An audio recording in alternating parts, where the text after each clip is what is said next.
मेरे प्रिय मित्रों, आइए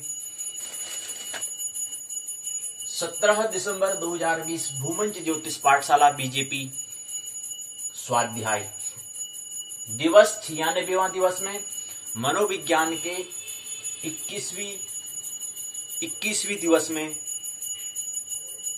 ज्योतिष स्वरूप के 28 दिवसीय के 15 दिवस में आइए प्रवेश करें।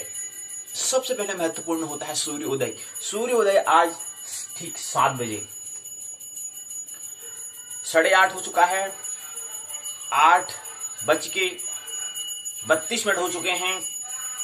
तो 32 मिनट ये रहा, 1 घंटा वहां 7 से 8, तो 1 घंटा 32 मिनट, यानी 1 घंटे 32 मिनट, 1:32, 1:33 मिनट, क्योंकि 33 भी कहेंगे तो उचित रहेगा, क्योंकि समय तो बढ़ रहा है, निरंतर गति कर रहा है, तो बढ़ रहा है, इस समय तो निरंतर गतिशील है, प्रगतिशील है, तो इसलिए 33 कहेंगे और अनिवार्य है। और थोड़ी देर और बोलेंगे तो 34 कहना पड़ेगा, थोड़ी देर और बोलेंगे तो 35 कहना पड़ेगा, वो तो समय बढ़ रहा है। 33 कहें तो ठीक रहेगा। तो 1 घंटा 1:33 हो चुके हैं स्थानीय समय, लोकल समय के हिसाब से।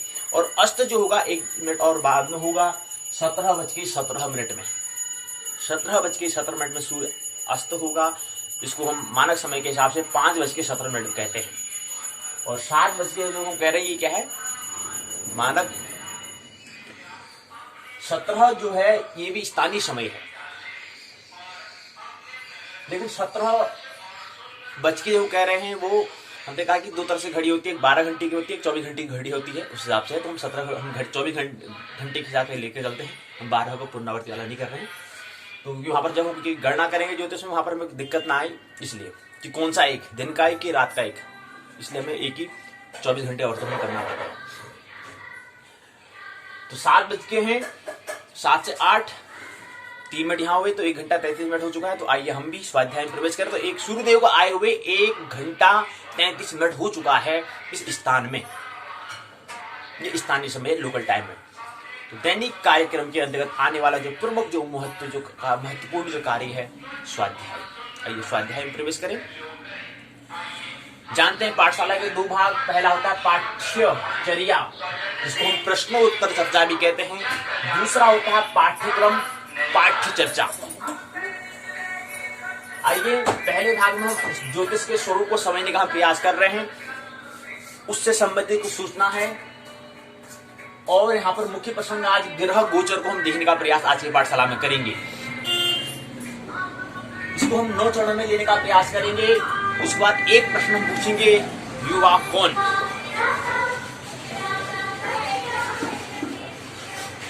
Who is youth? कौन है युवा? युवा कौन? प्रश्नवाचक चिन्ह यहाँ पर लगाया है, प्रश्नवाचक चिन्ह यहाँ पर कर रखा है, प्रश्नवाचक यहाँ पर एक चिन्ह हमने लगा रखा है कि युवा कौन है? Who is youth? यंग कौन है? इसके अलावा अध्यावरण और अध्यात्म के तल पर। अब युवा हम यहाँ पर भारत की बात कर रहे हैं, तो यहाँ पर अगर हम शरीर की दृष्टि से अगर बात करें तो भारत में युवा हैं, लेकिन मनस के तल पर और आत्मिक तल पर बात करें तो युवा नहीं है। ख्याल रहे, अगर हम शरीर के तल पर कहते हो तो भारत में युवा हैं, यंग हैं, यूथ हैं। अगर मनस तल पर, साइकोलॉजी के तल पर, अगर स्पिरिचुअल के अध्यात्म के तल पर देखें तो युवा नहीं है। यंग का मतलब क्या होता है, युवा का मतलब क्या होता है, यूथ का मतलब क्या होता है, यंग का मतलब क्या होता है? सत्य की पाने की ओर जिज्ञासा, कहीं पर शोषण हो रहा है तो उसके बीच अशांत रहना, जंग छेड़ देना, कहीं पर अंधविश्वास हो रहा है तो वहां पर जंग छेड़ देना, वहां पर धावा बोलना, वो युवा, वो यूथ। शरीर की दृष्टि से कहेंगे तो युवा हैं, लेकिन मानस और अंतस के तल पर, आत्मा के तल पर बात करें तो युवा नहीं है। और ख्याल रहना चाहिए, शरीर के तल पर हो भी जाए तो उससे कुछ क्रांति होने वाला नहीं है जब तक कि मन स्थल पर न हो जाए। तो कहने का मतलब है बूढ़ा भी युवा हो सकता है। शरीर से जो बूढ़ा है, लेकिन मन स्थल पर अगर वो क्या है, यंग है, तो ऐसा हो सकता है। लेकिन ये बहुत कम होता है, नहीं के बराबर होता है कि युवा जो है, युवा शरीर होगा,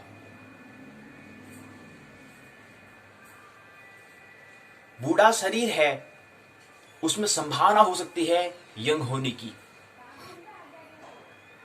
लेकिन जो यंग है वो बूढ़ा ज्यादा होता है, लेकिन यंग होने की संभावना बहुत कम होती है। यूथ, कहीं पर भी जहां पर अधर्म होता है उसके प्रति बोलना,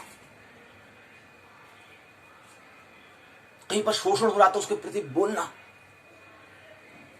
देखते हैं महाविद्यालय इत्यादि में, वहां पर देखते हैं कहीं कुशीपुड़ी, कहीं मुखुड़ी, वो युवा नहीं, सृजन दशा के लिए जहां पर जंग करने की जो तड़प, वो यंग, वो युवा।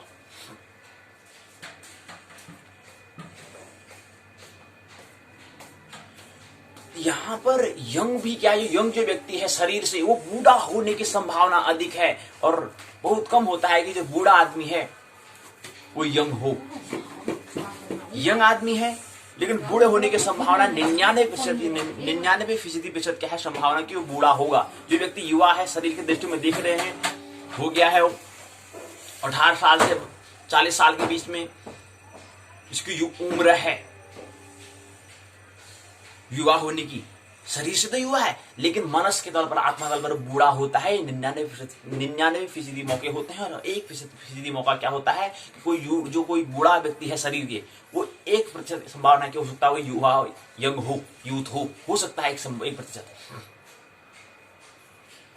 और वहां पर 99% नहीं के बराबर होता है चांस। शरीर से युवा हो गया अर्थात 21 वर्ष से उम्र, 18 वर्ष से 21 वर्ष जो भी है, वहां से लेकर के 40 के बीच या 42 के बीच, अगर इस उम्र जो है, ये अंतराल जो है, इंटरवल है, इसके बीच अगर उम्र की अगर आयु है, तो उसमें जो यूथ होगा उसकी संभावना, यंग होने की संभावना 99% नहीं के बराबर है कि वो यंग होगा, वो यूथ होगा, नहीं के बराबर होता है। कि शरीर से हो, क्योंकि शरीर के होने से, शरीर से यंग होने से कोई काम चलने वाला नहीं है जब तक कि मनस के, जब तक कि आत्मा के तल पर हम यंग न हो। तो 99% क्या है, यंग शरीर से होने वाला जो यूथ जिसे हम कहते हैं वो युवा होगा, लेकिन मनस के तल पर बूढ़ा हो चुका होगा, आत्मा के तल पर बूढ़ा हो चुका होगा। ये 99% मौका ऐसा है।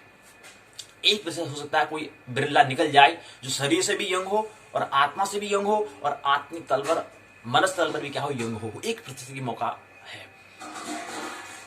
ऐसी बूढ़े में भी संभावना है कि 1% क्या हो सकता है, व्यक्ति यंग हो सकता है।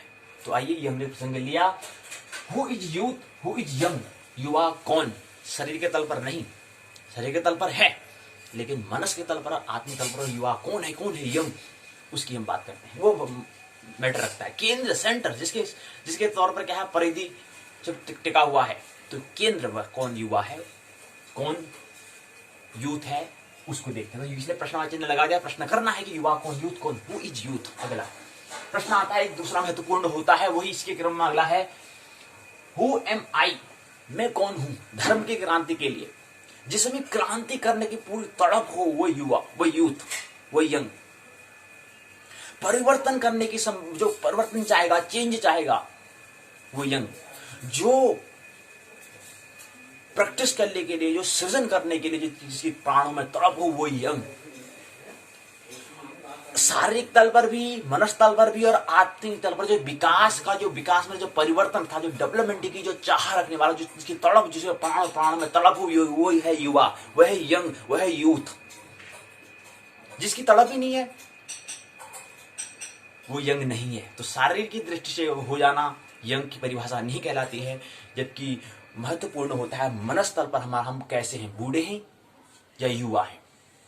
मन बूढ़ा हो गया, आत्मा बूढ़ी हो गई, तो सृजन नहीं होता है। चाहे शरीर फिर कितना ही यंग क्यों न हो, चाहे 21 वर्ष का ही क्यों न हो, चाहे 18 वर्ष का ही क्यों ना हो, चाहे 20, 25, 30 वर्ष का ही क्यों ना हो, उससे कोई हल होने वाला नहीं है। तो अगला प्रश्न आता है, मैं कौन हूं? धर्म के क्रांति के लिए रिलीजन जो है वहां पर क्रांति अगर हमें करनी है तो वहां पर एक प्रश्न होता है, हु एम आई? मैं कौन हूं? कौन हूं मैं धर्म की क्रांति के लिए? मनस का विकसित रूप को हम धर्म कहते हैं, रिलीजन से कहते हैं। मन का रुग्ण रूप हम मोह कहते हैं। मन का जो रुग्ण रूप है, जो उसका बीमारी, जो डाइजेस्टिव रूप है, वो क्या है? वो हो मोह। और उसका विकसित रूप क्या है? धर्म है।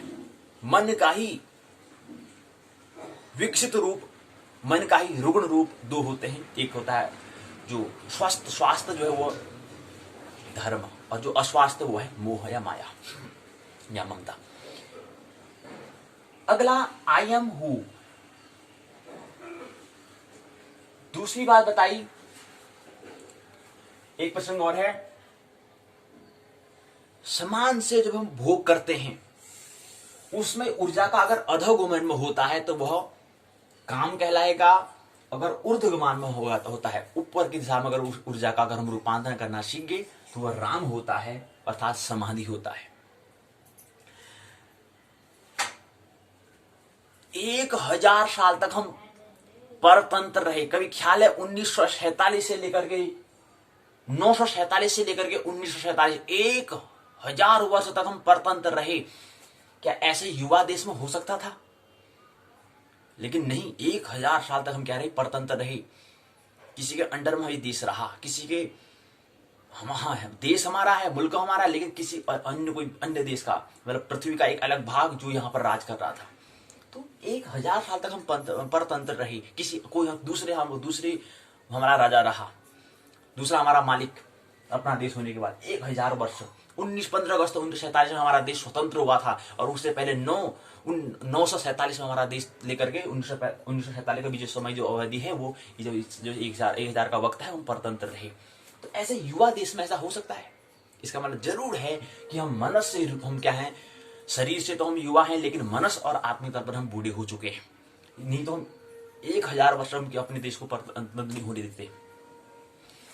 तो कुछ 2-3 प्रसंग हम ले रहे हैं, ये हमें बात करनी है। युवा, मैं कौन हूं, ऊर्जा का जो जब हम भोग करते हैं उसमें होगा अधोगमन, समान भोग। स्त्री और पुरुष जब आपस में भोग करते हैं उसमें अगर अधा हो रहा है, नीचे को जा रहा है, तो वो काम बनेगा। अगर ऊर्ध्व को हो रहा है रूपांतर, उस ऊर्जा को अगर ऊर्ध्व दिशा में ले जा रहे हैं, ऊपर की दिशा ले जा रहे हैं, तो वो राम बनेगा, तब समाधि बनेगा। तो ये प्रसंग लिया। आइए अब इससे संबंधित हम ज्योतिष से संबंधित कुछ महत्वपूर्ण जो सूचना है उसको लेते हैं। उसके बाद फिर आगे 1-2 सूचना लेते हैं। उसके बाद फिर पाठशाला के मुख्य प्रसंग ग्रह गोचर को लेने का हम प्रयास करेंगे। आइए समझ लें।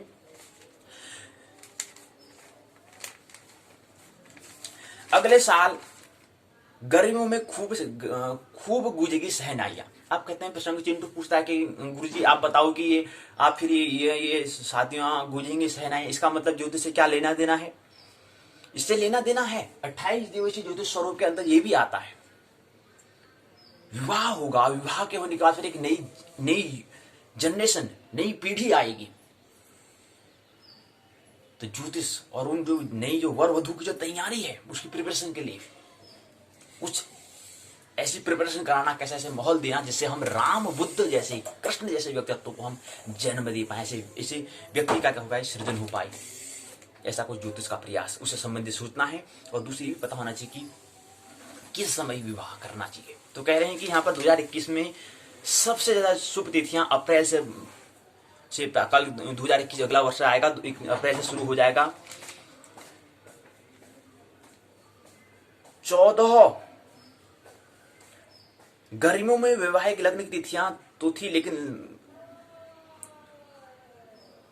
ज्योतिषविद डॉक्टर गोपाल दत्त त्रिपाठी जी बताते हैं, ज्योतिषविद हैं डॉक्टर गोपाल दत्त त्रिपाठी बताते हैं कि इस वर्ष काशी विष्णु पंचांग और रामदत्त जोशी की गणेश मार्तंड पंचांग के अनुसार अप्रैल से दिसंबर तक विवाह के बहुत योग बन रहे हैं। काशी विष्णु पंचांग में तो 100 से अधिक लग्न दिए गए हैं। वर्तमान में सूर्य जो है धनु राशि में प्रवेश कर चुका है। 14 जनवरी को सूर्य मकर राशि में प्रवेश करेंगे, लेकिन वैवाहिक नक्षत्र न होने के कारण 17 जनवरी को गुरु क्या जाएंगे, अस्त होने से मांगलिक कार्य नहीं होंगे। 13 फरवरी को गुरु उदय होंगे, तो 14 को शुक्र अस्त हो जाएंगे, जो फिर 19 अप्रैल को उदय होंगे। कहने का मतलब है जनवरी फरवरी मार्च में नहीं होगा, अप्रैल से क्या होगा, सहनाइयां गूंजनी प्रारंभ हो जाएंगी। अप्रैल में 19 अप्रैल को उदय होना, अगले जो फिर क्या होगा, जो अस्त 14 शुक्र को 14 तारीख को हो चुका है, 14 फरवरी को हो चुका है, वो शुक्र अस्त हो जाएगा, जो फिर 19 अप्रैल को उदय होगा। तो 16 मार्च से फिर सूर्य मीन राशि में पहुंचेंगे और खर मास शुरू हो जाएगा 16 मार्च से। ऐसे में विवाह शुभ मुहूर्त महीने माह में ही शुरू होगा कि अप्रैल में ही शुरू होगा। तो बताते हैं इन तिथियों में विवाह का शुभ योग है। अप्रैल के महीने में 24 तारीख हो गया, 25 तारीख हो गया, 26 तारीख, 27 तारीख, 30 तारीख में हो जाएगा। मई में इनकी चौथा, अप्रैल जो है चौथा महीना होता है, मई 5वां महीना होता है, जून 6वां महीना होता है, जुलाई 7वां महीना होता है, जुलाई अगस्त सितंबर अक्टूबर 3 महीने विवाह नहीं होता है, नहीं यहाँ पर नहीं लिया है क्योंकि अधिमास होता है। उसके बाद फिर 11वां और 12वां नवंबर और दिसंबर में यहाँ पर ये 2 2 4 2 6 6 यहाँ पर महीने दिए हुए हैं। 6 महीने होता है, 6 महीने नहीं होता है, ऐसा कुछ प्रसंग है इसमें दिया हुआ है। ज्यादा 6 महीने ही होते हैं, अप्रैल मई जून जुलाई नवंबर और दिसंबर, इन 6 महीनों में क्या है, विवाह होता है, प्रणय होता है, मिलन होता है दो वर और वधु, दो स्वरूप का, एक स्त्रीण और एक पुरुष का, एक स्त्री का एक पुरुष का मिलन, इनकी विवाह, इनकी ब्याह। अप्रैल में 24 25 26 27 30, मई में 1 2 4 7 8 21 22 23 24 30 31, जून में 5 6 19 20 24 27 28 30, जुलाई में 2 और 3, इनकी 2 और 3 तारीख को तिथि को, नवंबर में 21 28 29 30, दिसंबर में 6 7 8 9 11 और 13। ये क्या है, अगले साल जो 2021 है 2021 में ये तिथियां विवाह के शुभ योग के बारे में बताया गया है। इन तिथियों में गुरु शुक्र और सूर्य चंद्र का शुभ योग रहेगा। दिन के विवाह में सूर्य भगवान साक्षी रहते हैं। सनातन धर्म मानता है कि दिन में विवाह कार्य अति शुभ रहता है। विवाह के साक्षी स्वयं भगवान सूर्य होते हैं। वर्ष 2021 में भी कई विवाहिक तिथियां जो हैं, शुभ तिथियां ऐसे जिसमें विवाह के लिए लग्न जो है दिन में है, सूर्यदेव साक्षी होंगे, इसलिए दिन में जो लग्न होने चाहिए दिन में होने चाहिए। ये सूचना दी, और इससे पहले हमने इसी सूचना ये भी समझी थी कि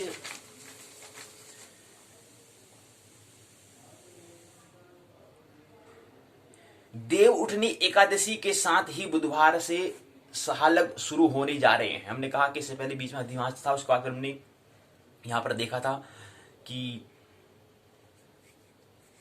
देव उठावनी एकादशी के साथ ही बुधवार से सहालग शुरू होने जा रहे हैं। तो ये हमने जोड़े, यहां पर डॉक्टर नवीचंद्र जोशी ने बताया था कि 1321 शादियां जो हैं पुलिस ने दी। अब तक हम अनुमति हल्द्वानी में एक हफ्ते में 965 शादियां होंगी, क्योंकि नवंबर और दिसंबर 2 विवाह का ही महीना होता है। यहां से हमें यह समझना है, क्योंकि हम ज्योतिष की ओर हमें क्रांति करनी है, तो वहां पर हमें समझना है कि कौन से महीने में होता है, किस महीने में नहीं होता है, 12 महीने में कौन से महीने में विवाह होता है, कौन से महीने में नहीं होता है। इससे संबंधित उसमें ख्याल रहे, स्मरण रहे, इसलिए इस बात को हम लेते हैं, इसलिए प्रसंग। तो याद रहे कि 8वां महीना, 9वां महीना और 10वें महीने में नहीं होता है। पहले दूसरे तीसरा, जो पहला महीना दूसरा महीना जनवरी फरवरी मार्च है, उसमें कुछ 2021 में कुछ ऐसा खास है नहीं। अप्रैल से चौथा महीने, 5वां महीना, 6वां महीना, 7वां महीना, 11वां और 12वें महीने में होता है। तो ये कुछ प्रसंग हमने लिया, ये हमें ख्याल रहे। और शुभ योग कैसे, ज्योतिष की सूक्ष्म प्रयास यही है कि कैसे कृष्ण जैसे व्यक्तित्व को हम दे पाए, जन्म दे पाए। ऐसे पर्सनालिटी वाला ऐसे व्यक्ति हम प्राप्त, व्यक्ति का सृजन कैसे करें।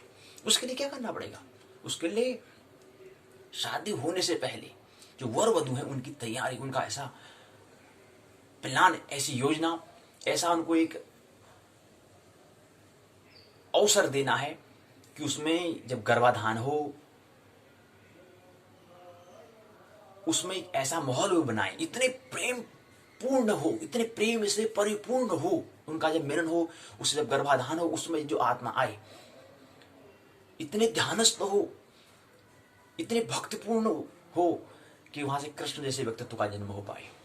हालांकि हमने देखा था कि बहुत कम है ऐसे गर्भ उपलब्ध हो पाते हैं तीसरे कोटि और चौथे कोटि की आत्मा को। पहले कोटि जो है, जो पहले जो प्रकार की आत्मा हो, उसको तत्क्षण सामान्य जन होते हैं, वो तत्क्षण गर्भ होते हैं, इतनी शादी इतनी विवाह होते हैं। हमने कहा कि पिछले दिसंबर में नवंबर में यहाँ पर एक सूचना आई थी कि 25 नवंबर 2020 की बात थी कि 1321 विवाह जो थे शादियों ने, हल्द्वानी में एक हफ्ते में 965 विवाह शादियां हुई। तो इतनी शादियां हो रही, तो गर्भ तो निरंतर क्षण क्या है, उपलब्ध है। लेकिन कैसा गर्भ, उन वर वधु की तैयारी कैसी,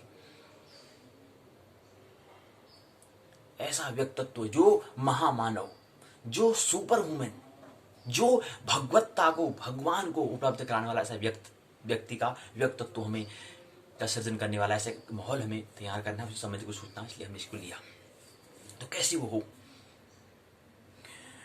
दूसरी सूचना यहाँ पर पहली सूचना पूर्ण होती है, तो हमें ख्याल रहना चाहिए कि पहले तैयारी हमें कैसे होनी, हमें मनस्वी से भी, हमें अंत से भी, हमारे बाह्य से भी, व्यवहार से भी, और हमारा जो हृदय से पूर्ण जो काव्य, प्रेम, भक्ति, ध्यान, नाभि स्थित मस्तिष्क और विचार, चिंतन, मनन, ऐसा व्यक्तित्व वाला व्यक्ति, ऐसा निखार जो हमारे लिए महामानव, सुपर वुमेन, या जिसको भगवत्ता हम कहते हैं, भगवान जिसे कहते हैं, ऐसा व्यक्ति हमें मिले।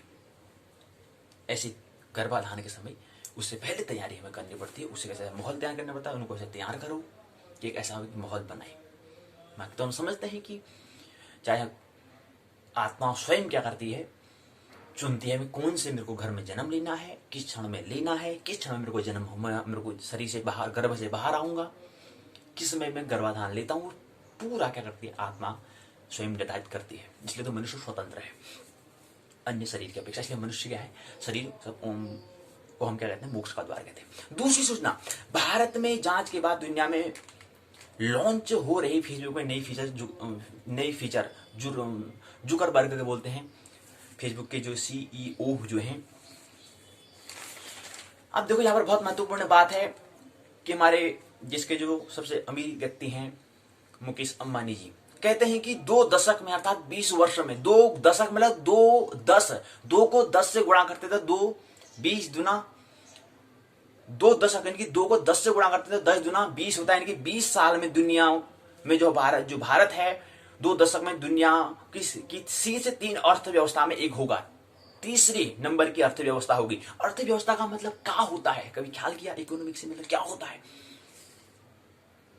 हम कितने, हमारे पास जो पदार्थ है, जो हमारे पास मैटर है, उसको हम कितने प्रोडक्ट में उसको परिवर्तन कर दे रहे हैं, उसको कैसे वस्तुओं में हम कर दे रहे हैं, और वहां से फिर अर्थव्यवस्था में पैसे। अर्थ क्या होता है, शब्द का मतलब 2 शब्दों से मिलकर बना है, अर्थ और व्यवस्था। एक होता है मैनेजमेंट और अर्थ में होता है पैसा, यानी कि पैसे का जो हमारा मैनेजमेंट है, जिसको इकोनॉमिक्स हम कहते हैं, अर्थव्यवस्था अर्थशास्त्र में पढ़ते हैं, इकोनॉमी को पढ़ते हैं, अर्थशास्त्र में पढ़ते हैं। तो पैसे की जो व्यवस्था, जो मैनेजमेंट जो है, कितना कर पाएंगे? कभी ख्याल किया? अभी हाल ही में 20 लाख करोड़ का जो पैकेज था, वो 10% था हमारा जीडीपी का। और जीडीपी का मतलब था सकल घरेलू उत्पाद, जो केवल 10% था, 10% था, 10% था। और उसको कर 1 0 और उसको 1 बढ़ा दें तो 20 गुणा 10 की घात 14 रुपये, 20 इनकी 2 गुणा 10 की घात 14 रुपये, 2 गुणा 10 की घात 14, इनकी 2 के पीछे 14 शून्य लगाएंगे तो वो बनता है 220 लाख। तो 200 लाख करोड़ हो जाएगा, 200 लाख करोड़ रुपए हो जाएगा। 20 लाख करोड़, 20 में अगर 1 0 बढ़ाया तो 200 हो जाएगा, तो 200 लाख करोड़ रुपए, ये क्या है, भारत की जीडीपी है। तो इसके हिसाब से 200 लाख करोड़, ये तो जीडीपी है, सकल घरेलू उत्पाद है। अगर इसको हम भागा देते हैं, भारत की जो देश की जनसंख्या है, अगर उसमें भागा दें तो कितना रुपए आता है? तो प्रति पीपीआई पर पर्सन इनकम कितना होता है? कभी ख्याल किया? तो होता है 1,40,000। ये 40 है, थोड़ा हम इसको राउंड फिगर में ले लेते हैं तो 50 कर लेते हैं, तो 1.5 लाख रुपए प्रति व्यक्ति आय होती है, जो वर्तमान में है। तो हमारे यहाँ पर देश के जो हमारे सबसे अमीर व्यक्ति जो पैसे की, हम अब अमीर की हम किस हिसाब से कर रहे हैं, पैसों की दृष्टि में हम अमीर है, मतलब हमारा एक होता है ना किस दृष्टि से, हम पैसों की दृष्टि से कह रहे हैं कि सबसे अमीर व्यक्ति जो है मुकेश अंबानी जी कहते हैं कि 2 दशक में अर्थात 20 साल में हमारा देश तीसरी अर्थव्यवस्था होगा विश्व में। और अभी जो प्रति व्यक्ति आय जो हम 800 से 2000 डॉलर रुपए जो कह रहे हैं, अर्थात करीब करीब 1,40,000 रुपए है, उसको हम थोड़ा करीब करीब को हम लेके 1.5 लाख में पहुंच जाते हैं। तो 1.5 लाख रुपए प्रति व्यक्ति, एक व्यक्ति को 1.5 लाख रुपए दे सकते हैं। प्रति व्यक्ति आय मतलब क्या होता है, प्रति मन होता है, प्रत्येक व्यक्ति मन व्यक्ति आय मतलब प्रत्येक व्यक्ति को हम इनकम दे सकते हैं, पैसे दे सकते हैं 1,40,000 रुपए या 1,50,000 रुपए तक हम उसको दे सकते हैं। प्रत्येक व्यक्ति को बांटेंगे तो इतने लोगों को इतने रुपए बट जाएंगे। इतनी हमारी क्या है अभी वर्तमान में हमारी अर्थव्यवस्था है, जिसको हम 200 लाख करोड़ रुपए यानी कि 2 गुणा 10,14 शून्य, और जो हमारा जो 10% होता है उसका 2 गुणा 10 की 20 लाख करोड़ होता है, 2 गुणा 10,13 शून्य 10,13 यानी कि 2 के पीछे 13 शून्य और 2 के पीछे 14 शून्य, तो वो हमारी जीडीपी आएगी। उसका 10% क्या आएगा हमारा 2 गुणा 10,13 रुपये, इतना हमारा इसकी 10% कहलाएगा। जो हमारा क्या था आर्थिक पैकेज जो था, आर्थिक पैकेज का मतलब होता है एक मुश्त मतलब इकट्ठा, पैकेज का मतलब होता है एक मुश्त मतलब इकट्ठा एक साथ देना। कई बड़े बड़े कंपनी में देखते हैं कि जो व्यक्ति जो एग्जाम निकालता है तो एक मुश्त पैसे दिया जाता है, पैकेज दिया जाता है, मतलब एक मुश्त उसको दे दिया जाता है कि इतना साल में इतने पैसे कमाएगा, इनकी पहले की बात से कर देती है। ये कंपनी में ज्यादा होता है, सरकारी नौकरी जो वहां पर ऐसा नहीं होता है, नौकरी में ऐसा नहीं होता है। तो हमारे कहते हैं कि प्रति व्यक्ति आय, जो हमारे बड़े बिजनेसमैन हैं कहते हैं कि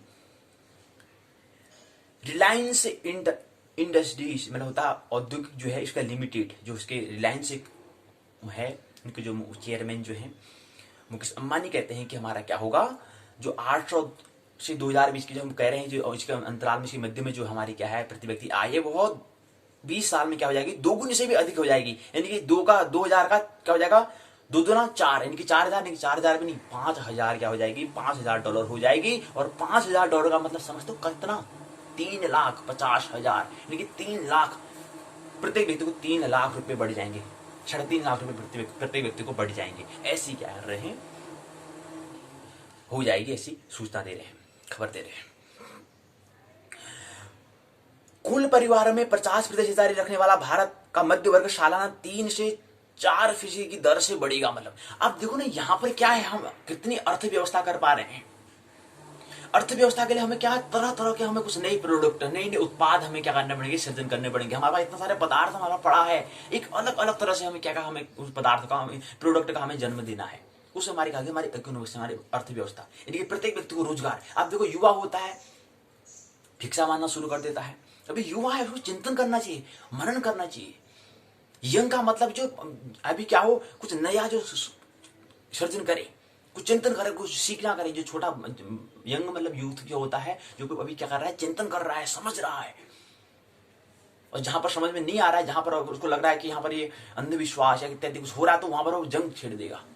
नहीं, ये बिल्कुल क्या हो रहा है, अनुचित हो रहा है। और जहां पर अनुचित होगा वहां पर हम सहन करने वाले नहीं है। वो युवा वो यंग सीख रहा है ना, वो कह रहा है कि इसमें प्रामाणिकता ऑथेंटिक नहीं है, तो बोलो उस पर हल।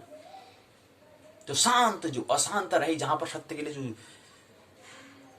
लड़ाई करे, लड़े जंग करे, वो यूथ।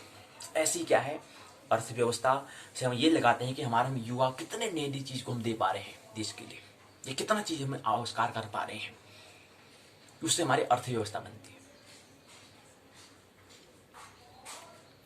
क्या हम नया नया चीज लॉन्च कर रहे हैं, क्या नई नई चीज हम सृजन कर रहे हैं। उत्पाद प्रोडक्ट की हम बात कर रहे हैं। पदार्थ है, पदार्थ का रूपांतरण, कितना हम पदार्थ का रूपांतरण कर पा रहे हैं, कितना एक नई चीज का आविष्कार कर पा रहे हैं, उससे हमारी अर्थव्यवस्था होती है। जैसे इलेक्ट्रिसिटी है, जैसे विद्युत है। अभी नहीं, अगर थोड़ा कल्पना करें, थोड़ा इतिहास को समझे, तो कुछ समय पहले इलेक्ट्रिसिटी नहीं थी, विद्युत नहीं था। लाइट जो हम कह रहे हैं बटन खट करते हैं, फोन चार्ज नहीं होता चार्ज लगाना पड़ते हैं, चलो वाणी खत्म हो जाता फट चार्जर लगा देते हैं। लेकिन पहले ये नहीं था, तो इससे पहले कहीं तो था। तो कितनी मित्रों ने सोचा, चिंतन किया, मनन किया। अब प्रत्येक घर में क्या है, इलेक्ट्रिसिटी है, विद्युत है, बिजली है। और कितना इसको हमने अपना मित्र बना दिया है कि कोई भी काम नहीं हो पाता है, चाहे ग्रीष्मकालीन हो चाहे शीतकालीन हो। ग्रीष्मकालीन में हम पंखा में चलाएंगे तो पंखा,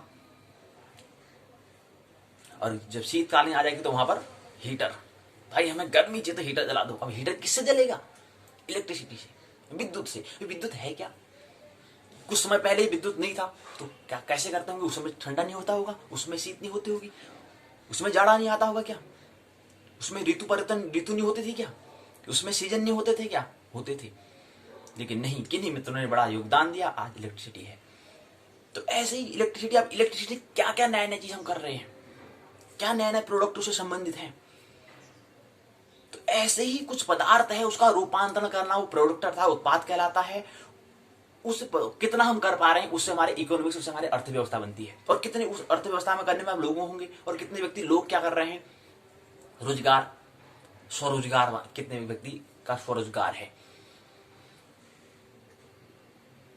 अब जो यूथ होगा वो संतुष्ट हो जाएगा। संतुष्टि अगर हो गया, सेटिस्फाइड हो गया, तो क्रांति आविष्कार कौन करेगा? लेकिन हम सेटिस्फाइड हो जाते हैं।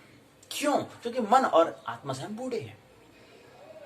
मन हमको मान लेते हैं, हाँ बस इतना ही है, बस यही भाग्य ऐसा, इतना ही मान लेते हैं। और इतने में हम जितना ही हमारे, अच्छा ठीक है 8,000 रुपये, चल कोई बात नहीं, 8,000 से हम जिंदगी गुजार लेंगे, कोई दिक्कत नहीं है। 8,000 पूरी जिंदगी, 8, 10,000, 15,000 में हम काम क्या कर लेते हैं, सेटिस्फाइड, संतुष्ट हो जाते हैं। बस कोई बात नहीं, 15,000 में कर लेंगे यार, हो गया, ठीक है, क्या करना बाकी नहीं। तो ये यूथ क्या होगा? यूथ यंग नहीं, ये यूथ शरीर से तो है यंग, युवा यंग शरीर से तो है, लेकिन मन से क्या हो गया, बूढ़ा हो चुका है। तो ऐसे यहां पर 2 दशक में हमारी तीसरी सबसे बड़ी अर्थव्यवस्था होगी। तो अर्थव्यवस्था से हम कर रहे हैं कि कितना हम, अब देखिए कह रही है 2 दशक में था, 20 साल में होगा ये। अभी क्यों नहीं हो सकता? ये अभी क्यों नहीं हो सकता? अभी से क्यों नहीं हो सकता? ये 20 साल में, 10 साल में क्यों नहीं हो सकता? ये 5 साल में ही क्यों नहीं हो सकता है? क्या कारण है जो इसको करने में 20 साल लगेंगे? यही वही है ना कि रूपांतरण, परिवर्तन करने की चीज हम यूथ से ही क्या है, युवा से ही उसको कर सकते हैं। लेकिन युवा ही अगर बूढ़े हो जाएंगे, प्रौढ़ हो जाएंगे, उनका मनस और उनका आत्मा अगर प्रौढ़ हो जाएगा, बूढ़ा हो जाएगा, तो कौन करेगा फिर ये भी जो करने वाले युवा होंगे, उनके दृष्टिकोण से कह रहे हैं कि 20 साल में। ये जो 20 साल कह रहे हैं, सबसे हमारे उद्योग में अमीर जो व्यक्ति हम जिसे कहते हैं, वो कहते हैं कि 20 साल में ही होगा। लेकिन युवा लोगों को इसको 10 साल में करने का प्रयास, जो 20 साल में, इसको 10 साल में भी तो कर सकते हैं। उसके लिए करना क्या पड़ेगा? उसके लिए युवाओं का क्या करना पड़ेगा? युवा जो है उनका उस काम में जुटना पड़ेगा, उनका सहयोग की आवश्यकता होती है, और चिंतन मनन की आवश्यकता होती है। तो कुछ ये सूचना हमारी थी। तीसरी सूचना है, डाकघर के ग्राहक डाक पैसे कर सकते हैं डिजिटल लेन देन। तो अभी क्या है, डाकघर को जैसे हमारा बैंक होता है वैसे लेन देन क्या होगा, अब डाकघर में भी क्या है, पोस्ट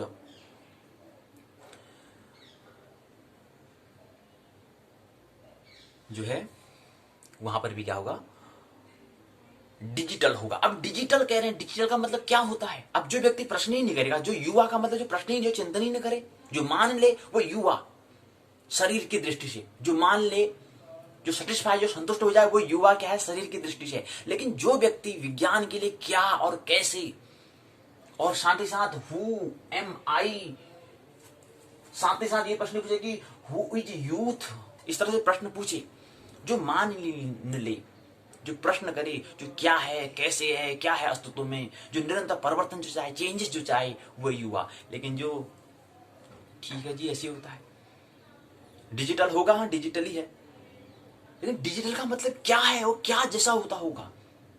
अब कह रहे हैं कि डाकघर के ग्राहक डाक पे से कर सकेंगे डिजिटल लेने। क्या होता है डिजिटल?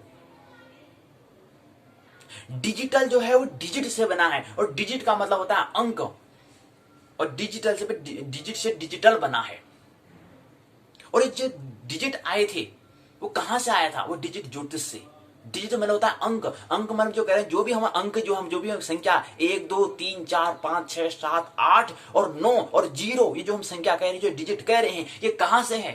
कि ज्योतिष की गणना करने के लिए गणित का जन्म हुआ था। आप कहोगे ज्योतिष का संबंध कहां से आ गया? तो ज्योतिष की गणना करने के लिए अंकों की वहां पर हमें अंक गणित की, हमें गणित की आवश्यकता हुई, मैथमेटिक्स की हमें आवश्यकता हुई, गणित की आवश्यकता हुई। आज प्रत्येक विश्व में क्या है, जो हम अष्ट कहते हैं, वो 8, जो आंग्ल भाषा में उसको हम 8 कहते हैं और संस्कृत में उसको हम अष्ट कहते हैं, वो अष्ट का ही रूपांतर 8 है। जिसको हम सप्तम कहते हैं वो 7 का ही रूपांतर आंग्ल भाषा में उसको 7 कहा जाता है, कहते हैं।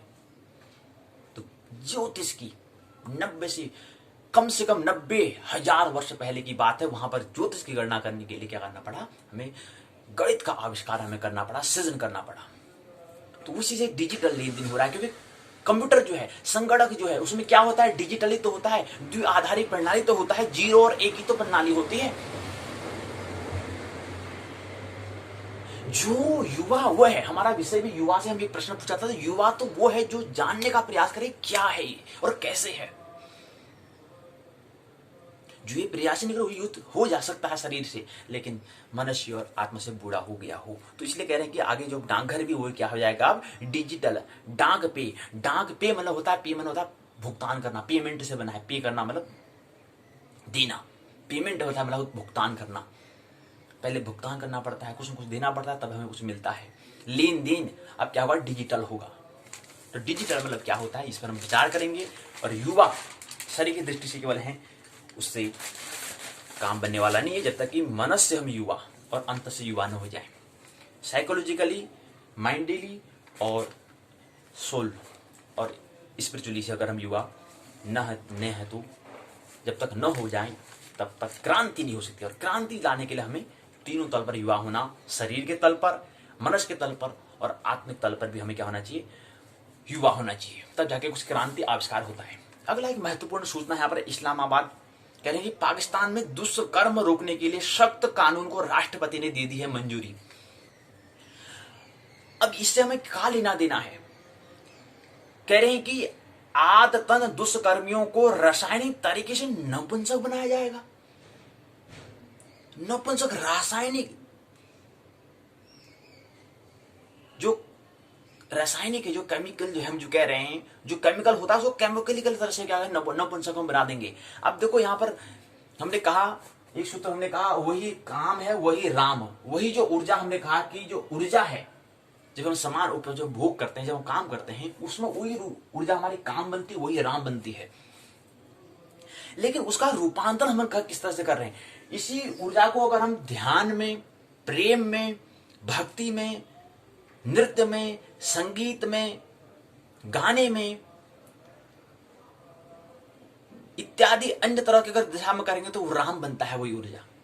अगर इसी कहें कि सृजन दिशा में या कहें, या इसको हम राइट डायरेक्शन में करते तो वो राम बनता है। और यही ऊर्जा अगर विध्वंस दिशा में, अगर अधोगम अगर करें, व्यय करें, तो यही क्या बनता है, काम बनता है। वही यहां पर हो रहा है सूचना में कि पाकिस्तान में दुष्कर्म रोकने के लिए सख्त कानून हो जाएगा। और उसके लिए कौन सी राष्ट्रपति ने मंजूरी दी है, जो राष्ट्र के जो पति हैं, पति मतलब स्वामी, जो राष्ट्र के जो स्वामी हैं, उनने मंजूरी दे दी। क्या दे दिया, पाकिस्तान के राष्ट्रपति जो हैं आरिफ अली ने मंगलवार को दुष्कर्म रोकने के लिए एक सख्त कानून को मंजूरी दे दी है। इसके तहत आदतन दुष्कर्मियों को रासायनिक तरीके से नपुंसक बनाया जाएगा। इससे बड़ी दुर्घटना और क्या हो सकती है। क्या यह एक तरीका अंतिम तरीका रह गया है, इसके अलावा कुछ तरीका नहीं हो सकता। रासायनिक तरीके से, वो रासायनिक चीज तो है, उसको ही रासायनिक तरीके से क्या करेंगे, जो रासायनिक जो हम कह रहे हैं, जो केमिकल जो होता है, उसी से हमारा जो उसको रासायनिक तरीके से नपुंसक बनाया जाएगा। लेकिन अगर उसी को अगर हम राइट डायरेक्शन में, अगर प्रेम में, ध्यान में अगर रूपांतर, ये हमारा माध्यम ये भी तो है, एक तरीका हमारा ये भी तो है कि उसको राइट डायरेक्शन भक्ति में इसको ले जाएं, प्रेम में उसको हम ले जाएं, ध्यान में उसको ले जाएं रूपांतरण। और ये भी तरीका होता है, 2 दिशा होती है। तो ये इनकी नपुंसक, रासायनिक तरीके से नपुंसक बनाना दृष्टि में क्या है, ये एक विध्वंस दिशा की ओर। इन्हीं तरीका, दूसरा तरीका, ये तरीका एक दृष्टि में, क्योंकि रासायनिक तरीके से बनाया जा रहा है, उसको मंजूरी दी जा रही है। ये दुष्कर्म क्यों होते हैं, कभी विचार किया क्यों? क्योंकि उस ऊर्जा का जो एनर्जी है, उस एनर्जी का हमें अभी सृजन दिशा में, ध्यान, प्रेम, भक्ति में, संगीत में, नृत्य में हमें दिशा में लगाना हमें अभी आता नहीं है। वो हमें कला भी हमें नहीं आती, वो आर्ट्स हमें भी नहीं आता है। इसलिए ये कदम उठाना पड़ता है। तो इस पर थोड़ा विचार करें। पृथ्वी का एक भाग जिसको पाकिस्तान पृथ्वी का एक भाग जिसको अमेरिका, इलाके से कुछ नहीं होता है, पूरी वसुधा की हम बात करते हैं, वसुधैव कुटुंबकम। तो ये सूचना रासायनिक तरीके से इसको नपुंसक बनाया जाएगा। सुनना तरीका थोड़ा ये उचित नहीं है। इसकी कुछ दिशा में और दिशा भी तो हमारे पास और भी तुम्हारे में है, लेकिन उसके लिए हमें बहुत कुछ करना पड़ता है। वो तो कोई बिरले के दुख ही हो पाते हैं जिसको ऊर्जा को क्या कर पाते हैं, सही दिशा में कर पाते हैं। तो ये बात पूछना थी। 2-3 सूत्र हमने ली, अब बात पूर्ण होती है। आइए पाठशाला का जो मुख्य हमारा प्रसंग वो है ग्रह गोचर को आइए लें। ग्रह गोचर में हमने कहा था कि ग्रह गोचर में गोचर का मतलब क्या होता है। हमने कहा कि आज का जो मुख्य प्रसंग है ज्योतिष का 28 दिवसीय जो कार्यक्रम है उसमें हम 15वीं दिवस में पाठशाला में प्रवेश कर रहे हैं। इसके अंदर हम 9 चरणों में कुछ बातें समझने का प्रयास करेंगे और ग्रह गोचर को हम 9 ग्रहों के बारे में बात करेंगे, इसलिए 9 चरण इसके हो जाएंगे। यह है कि छाया ग्रह राहु और केतु जो है उसको हम 9वें चरण में ले लेंगे, इसलिए पहले चरण में हम केवल गोचर को समझ लेंगे। इसी प्रकार क्या हो जाएगा, 9 चरण हो जाएंगे। बात ख्याल में आ रही नहीं आ रही? ख्याल में जाने के लिए बात और समझें। हम कह रहे हैं कि आज क्या है, गोचर को हम समझने का प्रयास करेंगे। मुख्य प्रसंग हमारा मेन टॉपिक क्या है, वो है ग्रह गोचर। ग्रह गोचर। अब यहां बात से जो हमारा जो 2 शब्द हैं ग्रह और गोचर, अर्थात ग्रहों के संबंध में गोचर को समझने का प्रयास करेंगे। और ग्रह कितने होते हैं, 9 होते हैं। ये हमने दिखा रहे कि यहाँ पर जन्म कुंडली है, इसमें देखते हैं कि इसमें जो हमारा जो जन्म के समय जो हमारा जो मानचित्र है, जो हमारा जो चिन्ह है जिसको हम जन्म कुंडली भी कह सकते हैं, इसमें क्या है 9 ग्रह बैठे हुए हैं, 9 ग्रह होते हैं हम कहते हैं। तो 9 ग्रह उनका गोचर क्या होता है। तुम हो एक अगोचर सबके प्राणपति, स्वामी सबके प्राणपति, किस विधि मिलहु दयामय। आज से 300-350 साल पहले एक मित्र ने लिखा है, प्रार्थना को सभी लोग करते हैं। कभी विचार किया कितने साल पहले होगा इसका सर्जन। तो तुम हो एक अगोचर, यहां पर अगोचर की बात यहां प्रार्थना में करते हैं, लेकिन यहां पर क्या है, गोचर है। तो एक शब्द और आता है, एक शब्द होता है अगोचर। अब इस प्रार्थना को समझने का हम कभी प्रयास में करना चाहिए। यहां पर शब्द आता है अगोचर। अगोचर, ये अगोचर शब्द अगर हम समझ जाएंगे तो यहां से हमें ये समझ में आ जाएगी गोचर क्या है। तुम हो एक अगोचर सबके प्राणपति, किस विधि मिलहु दयामय, काहे विधि मिलहु दयामय।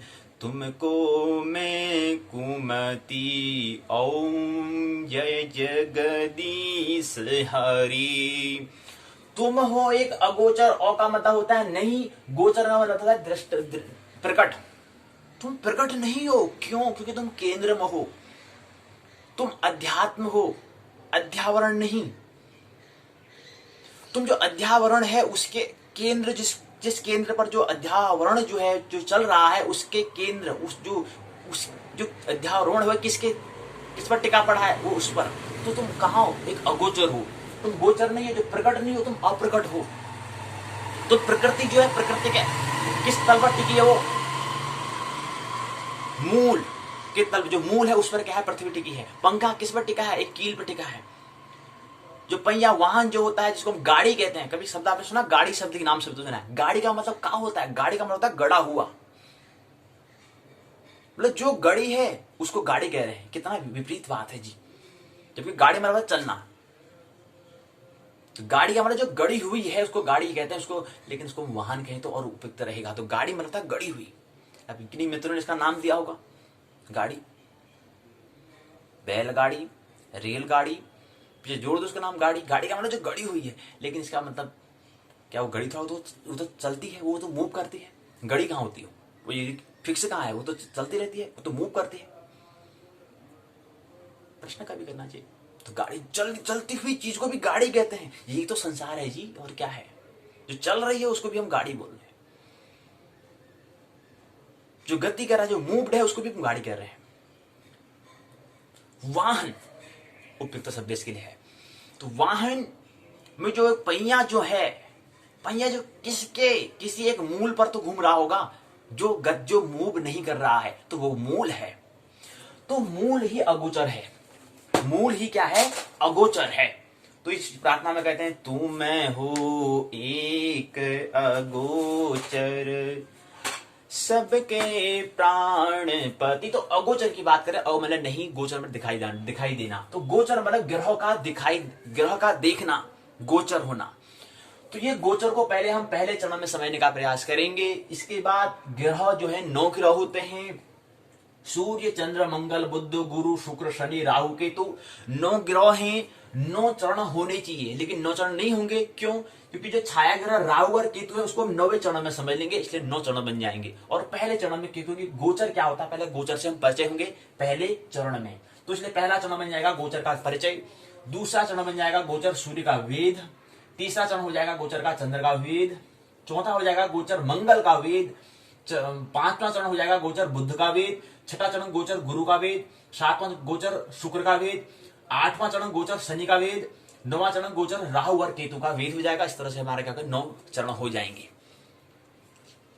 क्योंकि पहले में हमने क्या करते हैं, गोचर को पहले चरण में हमें गोचर से परिचय होगी। आखिर गोचर है क्या चीज, उससे तो पहले परिचय होना ना, इंट्रोडक्शन होना है पहले भाग में। तो पहले चरण में उससे हम परिचय होंगे। और जो बात 9वां चरण में, क्योंकि यहाँ पर राहु आना था, लेकिन राहु और केतु दोनों को एक साथ समझ लेंगे, इसलिए 9 चरण बनते हैं। आइए क्रम से पहले चरण और दूसरे चरण में समझे। तो गोचर मतलब होता है देखना, गोचर, अगोचर और गोचर। तो प्रार्थना कुछ इस तरह से होती है, वो अगोचर होती है। कहीं की गोचर मतलब होता है विज्ञान के तल पर, जो जहां पर विज्ञान असफल हो जाता है, जहां पर वो छोड़ देता है, वहां से अगोचर प्रारंभ होता है, वहां से काव्य अध्यात्म प्रारंभ होता है। एक शब्द महत्वपूर्ण सूत्र आता है, मन एवं मनुष्याणाम कारण बंध मोक्षयो। कृष्ण कहते हैं अर्जुन से, हे अर्जुन सुन, मन एवं मनुष्याणाम कारणम बंधम मोक्षयो। मन ही क्या है, मोक्ष का द्वार। मन के ही द्वारा क्या होगा, मोक्ष होगा। मन के ही द्वारा क्या होता है, बंधन होगा। अगर मन रुग्ण अवस्था में अर्थात माया और मोह में, ममता में फंस जाएगा तो वह बंधन का कार्य करेगा, अर्थात परतंत्र हो जाएगा। जो अभी हम कह रहे हैं कि देश हमारा 1000 वर्षों तक परतंत्र रहा, किसी ने आवाज नहीं उठाई। 1000, यहां होता है 1000 साल, तो हम परतंत्र, हम राज्य हो गए, संतुष्ट हो गए, किसी ने हल्ला नहीं हुआ। बाद में 1947, उससे पहले कुछ लोगों ने क्रांति की, तब जाके 1947 में हमारा देश आजाद हुआ, स्वतंत्र हुआ। तो परतंत्र कह रहे हैं। तो हमारा मन ही क्या है, क्योंकि हमारा मन उस समय क्या हुआ था, युवा नहीं था। पर जहां पर मन युवा न हो, जहां पर आत्मा युवा न हो, तो वहां पर पूरा देश क्या कहलाएगा, बूढ़ा कहलाएगा। चाहे शरीर से क्या कितने ही यंग क्यों न हो, चाहे कितने ही फीसदी, पूरी जनसंख्या, पूरी पॉपुलेशन का कितना ही प्रतिशत, 90%, 80% या 70%, जितने भी युवा हो शरीर से, वो युवा नहीं कहलाएंगे, कि वह शरीर की दृष्टि युवा नहीं होता है।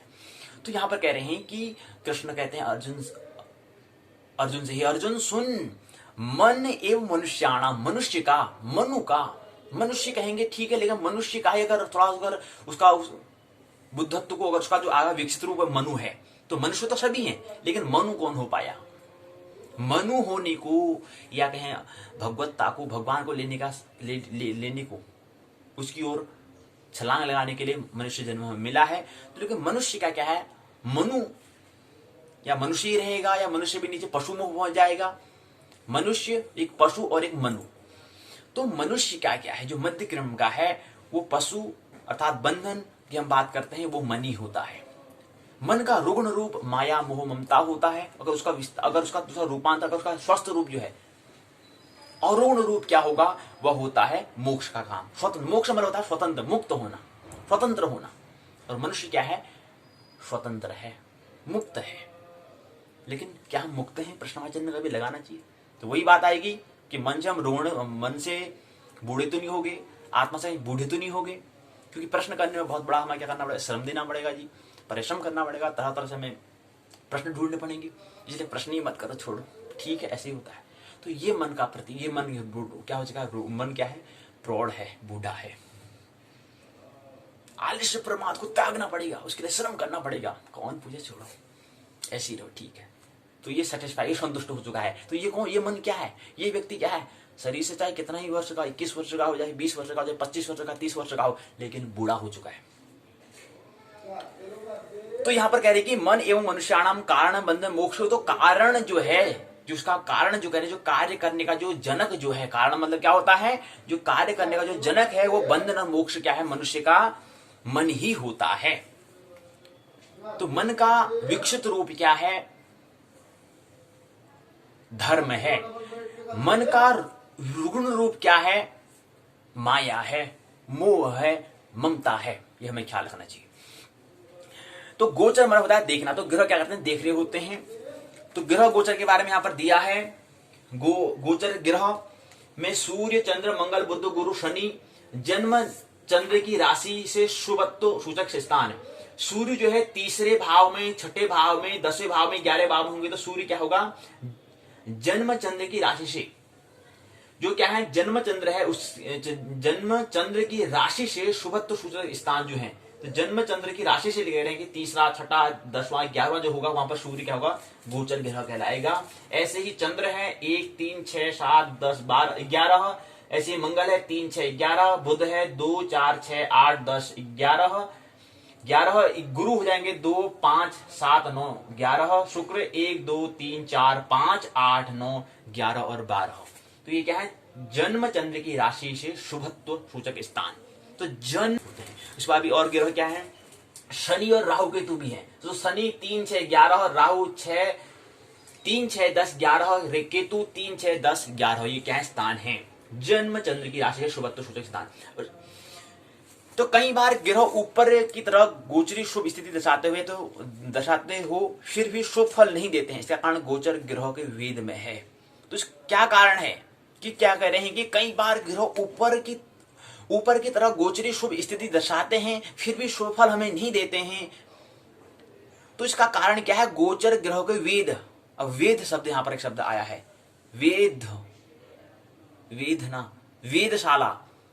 तो वेद शब्द यहां पर आया है, एक वेदशाला हम कहते हैं, ऐसी वेद है। करिए गोचर, इसका वजह क्या है, गोचर ग्रह के वेद में है। यानी कि गोचर ग्रह की शुभ फल देने वाली स्थिति निश्चित स्थिति से अन्य ग्रह की गोचरवश निश्चित स्थिति होकर शुभ गोचर फल देने वाला ग्रह वेधा जाता है। वेधा वही शब्द है, वेदशाला, वेद से ही वेदशाला बना है। ख्याल रखना चाहिए, जो हम रिसर्च हम करते हैं वेदशाला कहते हैं, बड़े बड़े वेदशालाएं कहते हैं। तो वेदशाला जो है वो वेद शब्द से ही आगे वेदशाला बना है। जहां पर क्या हो, जहां पर वेद किया जा रहा हो, जहां पर जांच पड़ताल की जा रही होगी, वेद की जा रही होगी। जैसे कहते हैं कान को वेदना, तो जहां पर जांच पड़ताल की जा रही है, सत्य की खोज की जा रही है, वो वेदशाला में।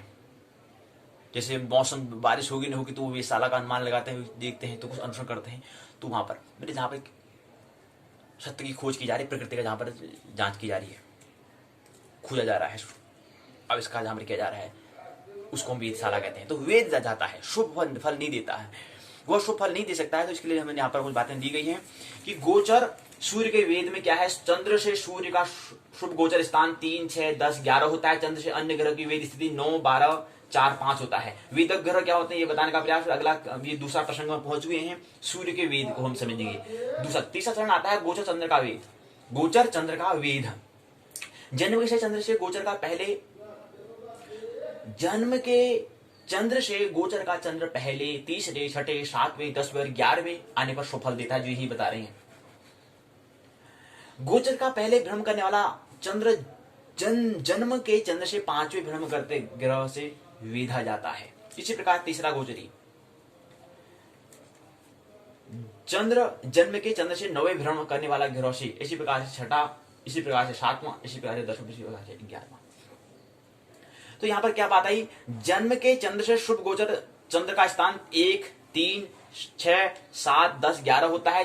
जन्म चंद्र से गोचर वेधक स्थान जो होता है वो 5, 6, 12, 2, 4, 8 होता है। अभी ख्याल में कुछ समझ में नहीं आ रहा होगा कि गोचर क्या होता है। और दूसरा फिर अगला आता है ग्रह गोचर, उसके बाद फिर आता है कि गोचर सूर्य के वेद, ऐसे ही फिर गोचर सूर्य हो जाएगा, फिर ऐसे चंद्र हो जाएगा, ऐसे फिर मंगल हो जाएगा, फिर ऐसे बुध हो जाएगा, फिर ऐसे गुरु हो जाएगा, ऐसे शुक्र, ऐसे शनि, ऐसे राहु, ऐसे केतु। इन 9 ग्रह का क्या हो जाएगा, ऐसे के वेद हो जाएंगे या का वेद हम कहेंगे। तो वेद क्या होता है, इसको वेद ग्रह क्या होते हैं कुछ परिचय देखें, ताकि बाद में हम एकदम से नया जैसा एकदम से नया फिर न लगे हमें। थोड़ा सा उसके बारे में हल्का हल्का हमें थोड़ा बहुत हमें परिचय संक्षिप्त में परिचय होना भी से शुरू कर दें, ताकि आगे वहां पर फिर दिक्कत ना आए। तो गोचर भी वहां पर होता है। जन्म कुंडली फिर आगे जो करेंगे तो वहां पर हमें ख्याल रखना है। इसलिए 28 दिवसीय ज्योतिष स्वरूप में देखना है कि क्या हमें करना होता है, आगे क्या क्या देखना होता है, इसको हम देखने का प्रयास कर रहे हैं। तो ऐसे गोचर मंगल का होता है। जन्म चंद्र से शुभ गोचर मंगल का स्थान 30, 6, 11वां होता है। जन्म चंद्र से गोचर वेद स्थान 12, 9, 5 होता है।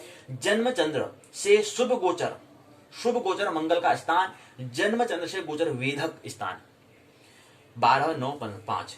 अब ऐसे वेधक ग्रह बता रखे हैं कौन कौन से होते हैं। अगला प्रक्रम आ जाता है गोचर बुध का वेद। अगला पहले मंगल देख लिया, यानी कि मंगल कौन सा, चौथा चरण, 5 में बुध को पहुंच रहे हैं, 5 चरण में बुध को समझेंगे। गोचर बुध का वेद, इसमें क्या होता है, जन्म कुंडली के चंद्र से गोचर में बुध जन्म 2, 4, 6, 8, 10, 11 में भ्रमण करते हुए सुफल देता है। भ्रमण करते गोचर जब भ्रमण करेगा तो उसकी दृष्टि बनेगी ना, गोचर होगा, वो दिखाई देगा, तो उसकी दृष्टि से क्या होगा। किसी व्यक्ति को हम देखते हैं, एक दृष्टि होती है, एक कुदृष्टि होती है।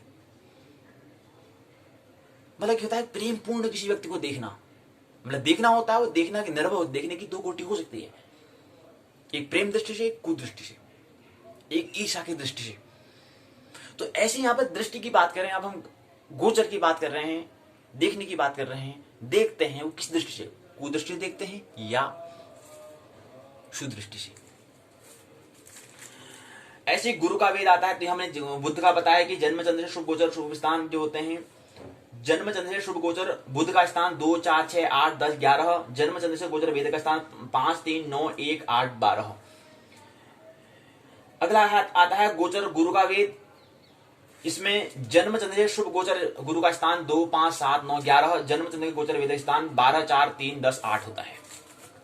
अगला आता है शुक्र का वेद, गोचर शुक्र का वेद। जन्म चंद्र से शुभ गोचर शुक्र के स्थान में 1, 2, 3, 4, 5, 8, 9, 11, 12। जन्म चंद्र से गोचर शुक्र के वेदक स्थान 8, 7, 1, 10, 9, 5, 11, 3, 6। इसी प्रकार से शनि का वेद होता है, गोचर शनि का वेद।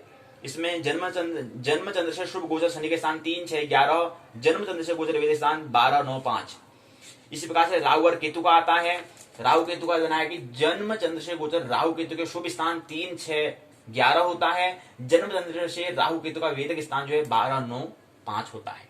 तो वेधक क्या है, वेद से ही वेद सारा बना है।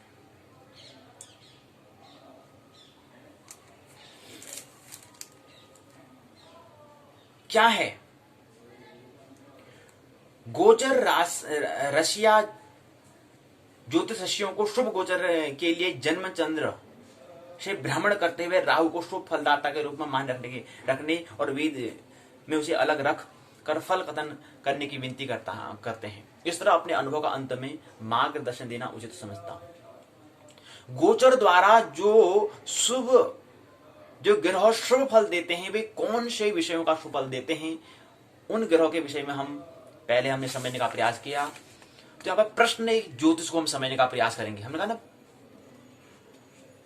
प्रश्न ज्योतिष, कल जो अगला प्रकरण होगा वहां पर समझेंगे प्रश्न ज्योतिष क्या होता है। उससे पहले हमने ये देखा कि गोचर क्या होता है, और हमने फिर 9 ग्रहों के गोचर को हमने देखने का प्रयास किया, और उनके फिर गोचर का वेद क्या होता है, वेद को हमने समझने का प्रयास किया। वेद वैसे हमने लिखा है पूरा 9 ग्रहों के लिए। राहु केतु को दोनों साथ में एक ही चरण में समझा। तो वेद क्या होता है और गोचर क्या होता है। यहाँ पर राहु केतु क्या है, ग्रह है, राहु केतु छाया ग्रह है, ग्रह ही है कह रहे हैं एक तरह से। तो गोचर का वेद, तो गोचर के लिए फिर 9 ग्रह है, उसके बीच में लाल पेन से यहाँ पर लेकिन दाल कलम से लिखा है। यहाँ पर सूर्य चंद्र को हमने नीचे अंडरलाइन को हमने किया, इसको हमने लाल पेन से दिखा दिया क्योंकि यहाँ पर लाल पेन से आना चाहिए। तो सूर्य चंद्र मंगल बुध गुरु शुक्र शनि राहु केतु के हमने गोचर को, उसके बाद का वेद को हमने समझा। गोचर क्या होता है, गोचर हमने कहा कि देखना। तो संजय में हल्का बहुत हमें कुछ विचार यहाँ से मिला होगा, कुछ चिंतन मिला होगा। अगर नहीं मिला तो भी कोई दिक्कत नहीं, आगे और आएंगे तो वहां और समझ लेंगे इसको। लेकिन थोड़ा बहुत विचार करेंगे गोचर क्या है, थोड़ा बहुत विचार करने का, हमें आप चिंतन करने का हमें एक माध्यम मिला होगा। इसी बहाने से कुछ हम चिंतन कर पाए। चिंतन किसका करते हैं, विचार किसके करते हैं, थिंकिंग हम किसका करते हैं, जिससे संबंधित कुछ पहले हमारा कुछ क्या हो, कुछ शब्दों से संबंधित हो, उसका विचार करते हैं। और हमारा उद्देश्य क्या है, ज्योतिष तो निर्विचार की भी बात करते हैं। अध्यात्म भी है, ज्योतिष विज्ञान भी है। विज्ञान में तुम्हें विचार करना पड़ेगा, चिंतन हमें करना पड़ेगा। और अध्यात्म करने के लिए फिर निर्विचार में होना पड़ेगा। लेकिन विचार किसका होता है? जो जिसका पहला शब्द हमारे पास हो उसका विचार करना, उसका चिंतन करना। कोई शब्द जिससे हम पहले परिचित हो उसका भी क्या करना, जांच पड़ताल करना, क्या कैसे इसकी खोज करना, प्रमाणिकता करना, उसकी प्रमाणिकता क्या है, उसका जो विचार करना वो क्या है, विचार। हमारा वो कह रहा है, वो ऐसा विचार को उसका खोज पड़ताल कर रहे हैं, जांच परख कर रहे हैं, तो उसको हम फिर थिंकिंग कहते हैं, चिंतन कहते हैं। उसका नाम हम क्या देते हैं, वैज्ञानिक में उसको चिंतन कहते हैं, थिंकिंग कहते हैं। थिंक करना, चिंतन करना। अगर उसको ठीक कर, जहाँ पर हमें शब्द हो मुलाकात नहीं हुई है, कुछ नया चीज से हमें मुलाकात करनी है, तो वहाँ पर हमें निर्विचार होना पड़ेगा, ध्यानस्थ होना पड़ेगा। वहाँ पर फिर नए नए शब्द से मुलाकात होगी, जो फिर बाद में जाकर क्या बन जाएगा, फिर थिंकिंग बनेगा, फिर विचार बनेगा, फिर उस विचारों को फिर जांच पड़ताल करेंगे, फिर वो थिंकिंग बन जाएगा। तो ऐसा एक वर्तुल होता है। तो कुछ समय में निर्विचार में रहना है, कुछ समय में विचार में रहना है। जहाँ पर कुछ छूट जा रहा है, जहाँ पर विचार हम जो हमने कर लिया, समझ बात आ चुकी है, आगे फिर कुछ और नया हमें क्रांति नहीं, कुछ और चीजें हमें समझना है, तो वहाँ पर हमें निर्विचार में हो जाना है, ध्यानस्थ में हो जाना है। तो वहाँ पर ही क्या है, परमात्मा का फिर अवतरण होता है निर्विचार में, मौन में। जब मौन हो जाता है उसी अवस्था में उदाहरण आता है, न्यूटन का प्रसंग है, उससे कुछ हमें प्रेरणा लेनी है, उससे कुछ हमें अभिप्रेरणा भी लेनी है। शांति ही नहीं, सांत्वना ही नहीं करना है, शांति भी करना है अपने आप को, और शांति करेंगे फिर आगे शांति में ही परमात्मा का अवतरण होता है। ये हमें क्या रखना है। तो आज की पाठशाला हमने संक्षिप्त में समझने का प्रयास किया कि ग्रह गोचर क्या है। तुम हो एक अगोचर, यानी कि क्या है, परमात्मा की बात करी, इनकी मूल की ब्रह्म की बात हो रही है कि ब्रह्म जो है क्या है, वो अगोचर है। तुम हो एक अगोचर, सबके प्राणपति, सभी के प्राण में रहने वाले पति यथा स्वामी हो, आत्मा हो। किसी विधि में हो दया में, काहे विधि में हो कृपा, तुमको मैं कुमति, कि कौन से विधि से मैं आपको मिलूं, कौन से विधि से आपसे मुलाकात हो, भेंट हो। तुमको मैं कुमति, ऐसी मति, मेरी मति ऐसी है। तो मति मतलब बुद्धि को हमें छोड़ना पड़ेगा, हृदयस्थ में होना पड़ेगा। प्रेम का अनुभव करेंगे तो वहां से फिर हमें ब्रह्म का भी जो उसका अनुभव में होना, अनुभूति होना प्रारंभ हो जाता है। तो संक्षिप्त में समझा, कल की दृष्टि में हम प्रश्न ज्योतिष क्या है समझने का प्रयास कल की पाठशाला में करेंगे। आइए पाठशाला के द्वितीय भाग में प्रवेश करें। द्वितीय भाग है हमारा, द्वितीय भाग प्रश्न हमारा प्रसंग है वो रहेगा, आज हम तृतीय खंड में प्रवेश करेंगे। उत्तराखंड मुक्त विश्वविद्यालय हल्द्वानी के स्नातक प्रथम वर्ष के द्वितीय प्रश्न पत्र, और विषय है मनोविज्ञान, साइकोलॉजी। साइकोलॉजी, पीछे लॉजी मतलब होता है लॉजिक, ऑथेंटिक, प्रमाणिक, आधारभूत। PSY 102 उत्तराखंड मुक्त विश्वविद्यालय इसको व्यक्त करते हैं। इस प्रश्न द्वितीय पुस्तक जो मनोविज्ञान का द्वितीय भाग जो है, द्वितीय प्रश्न पत्र जो है उसको व्यक्त करते हैं 102, पहले साल का दूसरा प्रश्न पत्र। ये पहला जो है वो क्या दिखा रहा है, प्रथम वर्ष, स्नातक का प्रथम वर्ष दिखा रहा है, और 2 मतलब द्वितीय प्रश्न पत्र है, पहले वर्ष का द्वितीय प्रश्न पत्र है। मनोविकृति विज्ञान इसका नाम दिया है, साइकोपैथोलॉजी साइंस। मनोविकृत विज्ञान, जब मन का विकृत हो जाता है उसका भी विज्ञान होता है। खंड तीसरे में प्रवेश करें, उसका नाम है मानसिक मनोरचनाएं। मानसिक मतलब होता है मेंटल, मानसिक, और मनोरचनाएं मतलब होता है मैकेनिज्म। तो हमारी मेंटल, हमारी मानसिक मनोरचनाएं, यानी कि आप देखो यहाँ पे हिंदी शब्द में समझ में अच्छा आएगा, मन की रचनाएं, मन की धारणाएं, मन के विचार जो हमें रचना में जो रचते हैं, रचना बनाना, मन की जो विचार है उसको बनाना। ऐसे हम मेंटल मैकेनिज्म, मन के द्वारा जो बने हुए जो रचनाएं होती हैं उसको समझने का प्रयास इस खंड तीसरे का नाम दिया है। इसके अंदर हम पहली इकाई को आज की पाठशाला में समझेंगे, और पहली इकाई का नाम है दैनिक जीवन की मनोविकृतियां। जो हमारे डेली वेज जो हम कर रहे हैं, जो डेली लाइफ में हम कर रहे हैं, जो एवरी डे जो हम कर रहे हैं डेली लाइफ में, या एवरी डे जो हम कर रहे हैं दैनिक जीवन में, जो मनोविकृतियां हमारी हुई, मनोविकृतियां था मन की विकृति। विकृति मतलब होता है रोग, रुग्ण। तो हम दैनिक जीवन में जो हम रुग्णों का जो हम बीमारी जो हम कर रहे हैं, जो हम गलतियां जो हम कर रहे हैं, जो हमसे जो विकृति जो हमसे गलती हो रही है उसको समझने का प्रयास, daily life, every day of. और मनोविकृतियां को बोलते हैं साइकोसिस। जो मनोविकृतियां हमसे हो रही है उसको समझने का प्रयास पहली इकाई में करेंगे। इसके अंदर पहली इकाई में प्रस्तावना, दूसरे में उद्देश्य, तीसरा, पहले चरण में प्रस्तावना, दूसरे चरण में उद्देश्य, तीसरे चरण में अर्थ। इसकी जो हमारी जो मनोविकृतियां, दैनिक जीवन की जो मनोविकृतियां जो होती है उसका अर्थ क्या होता है, चौथे में विकृतियां, जो हमारी दैनिक जीवन में जो हमारी विकृतियां हो रही हैं उसके अंदर कुछ बातें होंगी। 8 भागों में हम विकृतियां को समझने का प्रयास करेंगे, जो दैनिक जो विकृतियां हो रही है। इसलिए हमने 8, 1 2 3 4 5 6 7 8, ये 8 तीर पर निशान बना रखे, संख्या पे लिख दी। उसके बाद आगे आएगा जो 8 विकृतियां जो हम कह रहे हैं, 8 विकृतियां कौन कौन सी हैं। कह रही पहले में नामों का भूल जाना, हम नाम ही भूल जाते हैं, भुलक्कड़ हो जाते हैं। दूसरा बोलना ही भूल जाते हैं, हमें क्या बोलना है। तीसरा लिखना ही भूल जाते हैं, जब हम परीक्षा होती है घबराहट होती है, हम लिखना है, क्या लिखना है वो भूल जाते हैं, जो याद किया वो भी भूल जाते हैं। अगला आता है चौथा है छपाई की भूल। पांचवा पहचानने की भूल, किसी व्यक्ति को मिलते हैं 10 साल बाद मिलते हैं, भूल जाते हैं, अच्छा देखा जाए तो लग रहा है लेकिन कौन याद नहीं आ जा रहा है, तो वो भूल होती है। पांचवा पहचानने की भूल होगी, चौथा छपाई की भूल होगी, पांचवा पहचानने की भूल होगी। छठा है वस्तुओं को इधर उधर रख देना, अस्त व्यस्त करना, कभी उसकी जगह यहां होती तो उसको बदल देना। सातवां अनजाने में की गई क्रियाएं, बेहोशी में की गई क्रियाएं। पूरा तो वैसे तो हमारा जीवन देखे तो हम 90 से 99% हम जो अपना जो कार्य करते हैं वो बेहोशी में ही करते हैं। कभी कभी एक क्षण ऐसा आ जाता है जैसे हमें 1% क्षण के लिए हम होश पूरा काम कोई करते हैं, ये तो हमारे कोई भी हम काम करते हैं उसमें बेहोशी से मूड साहब हम काम कर रहे हैं। हालांकि हम रात की निद्रा से जाग तो गए हैं, लेकिन परम जागरण अभी हम नहीं, हमारा जीवन नहीं है। इसलिए क्या हो रही है, इसलिए मनोविकृति हो रही है, इसलिए साइकोसिस हो रही है।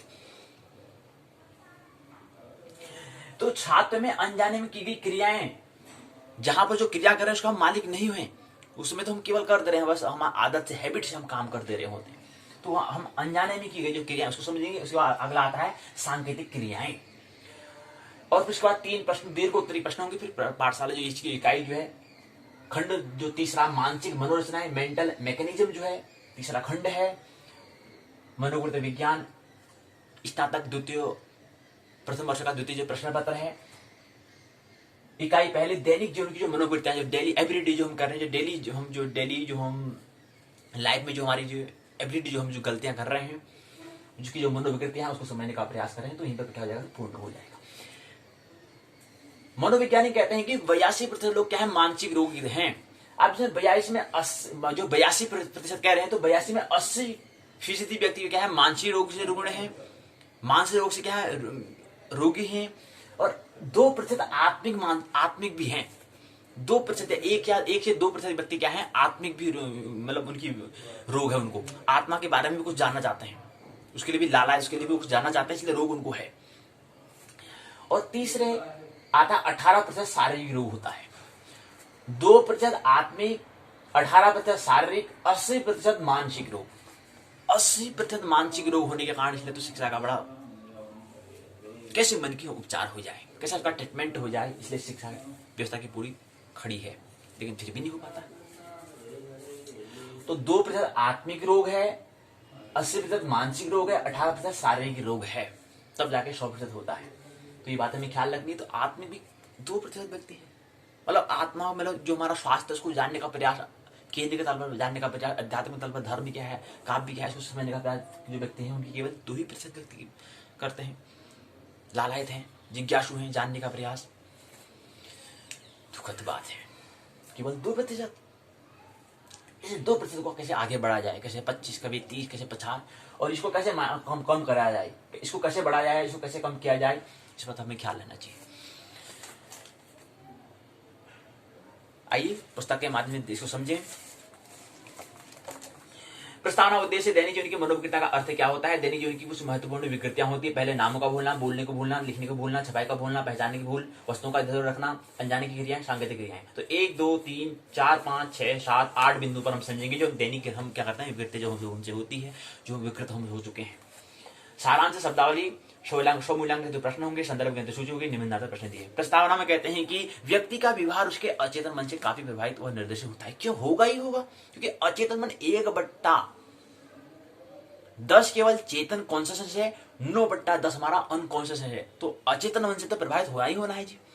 तो कह रहे हैं कि व्यक्ति का व्यवहार, जो व्यक्ति का आचरण, जो व्यक्ति का जो उसका आदत जो है, उसका जो व्यवहार, जो उसका जो आचरण जो है, वो अचेतन मन से, अनकॉन्शियस माइंड से क्या होता है, काफी प्रभावित होता है, काफी निर्देशित भी होता है। क्यों, क्योंकि अनकॉन्शियस माइंड क्या है, 9/10, और केवल कॉन्शियस माइंड हमारा केवल 1/10। हमारे दैनिक जीवन में प्राय कुछ ऐसी घटनाएं घटित होती है जिसकी जानकारी व्यक्ति को नहीं होती है, उस और ध्यान दिलाने के लिए उसे आश्चर्य होना पड़ता है। दैनिक जीवन की भूलों के लिए, या भूल को इनकी विकृति, इनकी रोग, इनकी गलती निरर्थक न होकर सार्थक हो सकते हैं उसको, अगर हम इसको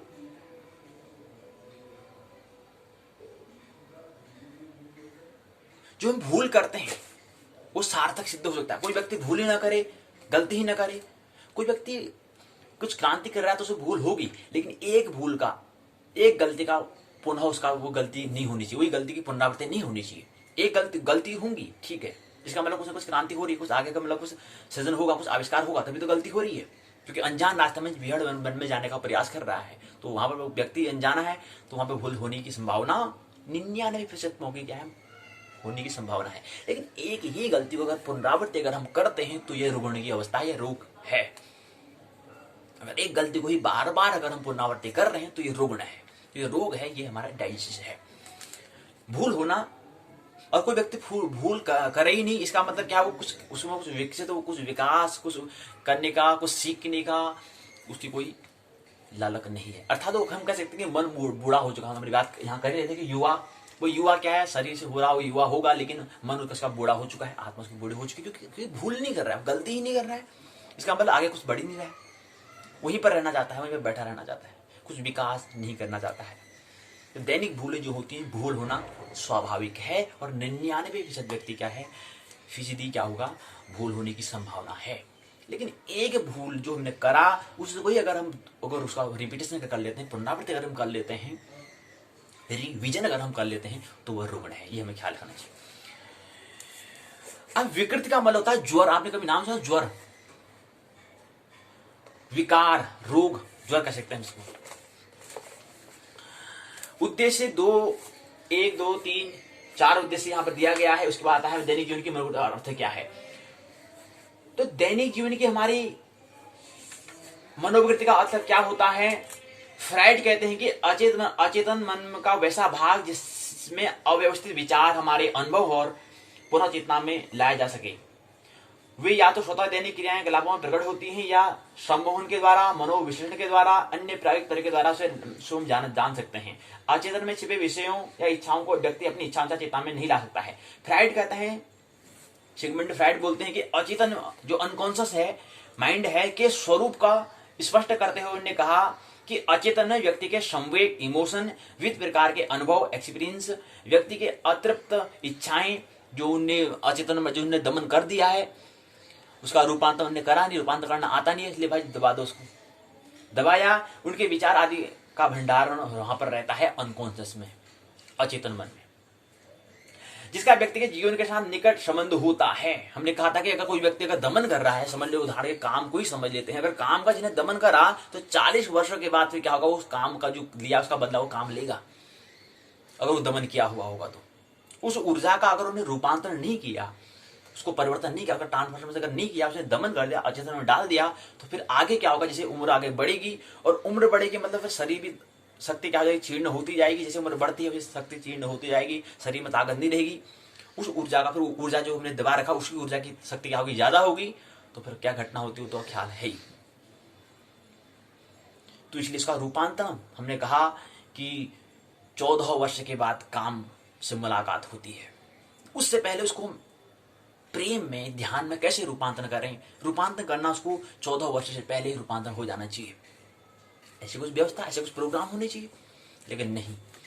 और उसका परिणाम क्या होगा वो आगे जीवन में हम देख पाते हैं, क्योंकि जो ऊर्जा है उसका रूपांतरण करने के लिए उतना बराबर हमें आवश्यकता होती है, उतनी ठीक विपरीत ऊर्जा की आवश्यकता होती है।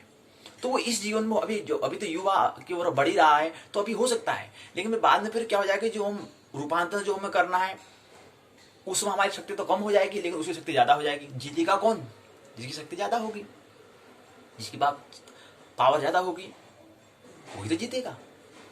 यही होता है। तो इसलिए पहले ही आने से पहले इसको कैसे, उसका मोड़ हम उसकी दिशा को राइट दिशा में, सृजन दिशा में कैसे लगा दें, वो प्रेम की दिशा में, ध्यान की दिशा में, भक्ति की दिशा में, नृत्य की दिशा में, संगीत की दिशा में, गाने की दिशा में, गायन की दिशा में, वाद्य यंत्र इत्यादि, उसमें कैसे जोड़ दें उसको, ताकि वहां उसका सर्जन उस दिशा में हो जाए और उसका जो उसका दमन, ये दमन नहीं है, ये रूपांतरण है, इसको रूपांतर कहेंगे।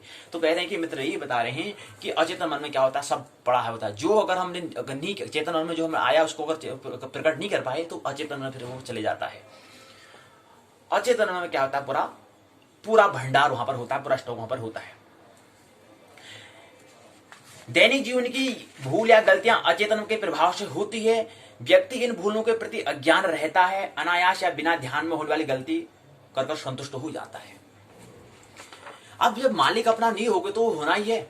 अचेतन मन अर्थात मन ही की हम बात कर रहे हैं, लेकिन अचेतन मन और चेतन कॉन्शियस और अनकॉन्शियस का अगर मालिक हम हो जाएंगे फिर भूल नहीं होती है। क्यों? क्योंकि कोई भी काम करेंगे हम होशपूर्वक करेंगे, हम अवेयरनेसली हम करेंगे, होशपूर्वक करेंगे तो वो कहाँ मालिक, फिर हम मन तो हमारा अनुगामी होता है आत्मा का, लेकिन अभी कहाँ, अभी तो मन आत्मा अनुगामी मन का, यही संसार। और जब आत्मा का अनुगामी मन तो यही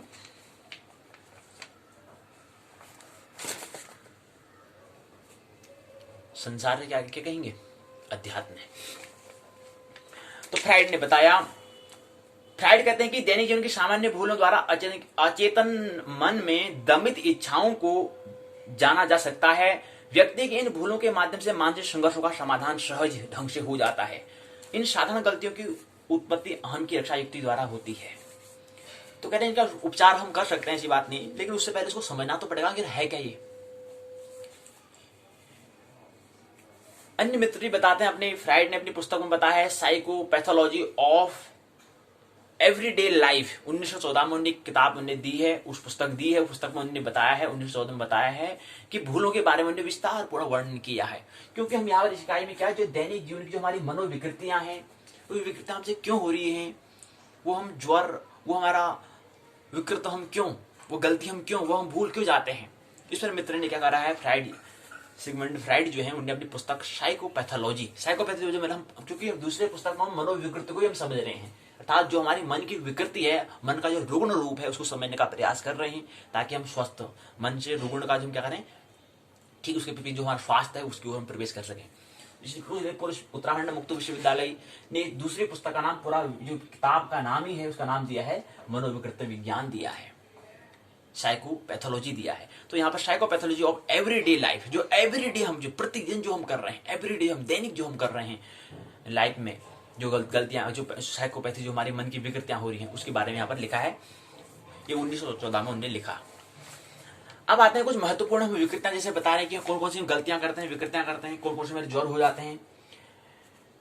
अचेतन के अस्तित्व को प्रमाणित करते हुए सिगमंड फ्राइड ने कुछ महत्वपूर्ण विकृतियों का उल्लेख यहाँ पर किया है, हमारे दिन प्रतिदिन की जीवन में देखने को हमें मिलती हैं। जैसे विकृतियां, भूलें यहाँ पर उन्होंने बताई, जैसे नामों का भूलना, पहला बोलना ही भूल जाना, बोलने की भूल हो जाती है, तीसरी लिखने की भूल हो जाती है, छपाई की भूल हो जाती है, पहचानने में भूल हो जाती है, वस्तुओं को इधर उधर रख देते हैं, अनजाने से कुछ क्रियाएं हो जाती हैं, सांकृतिक क्रियाएं, ये क्या है, हमने 8 प्रसंगों में समझाने का प्रयास किया कि हम क्या करते हैं, ये हमारी महत्वपूर्ण कुछ जो हम दैनिक हम एवरीडे जो हम करते हैं, भूलें करते हैं, उनको सिगमंड फ्राइड ने क्या कर रखा है, बताने का प्रयास यहाँ पर किया है। और भी होंगी, 8 ही है ऐसा नहीं है, और भी सूक्ष्म सूक्ष्म छोटी छोटी ज्वर हैं, क्योंकि वैज्ञानिक कहते हैं कि 80% व्यक्ति मानसिक रोगी है।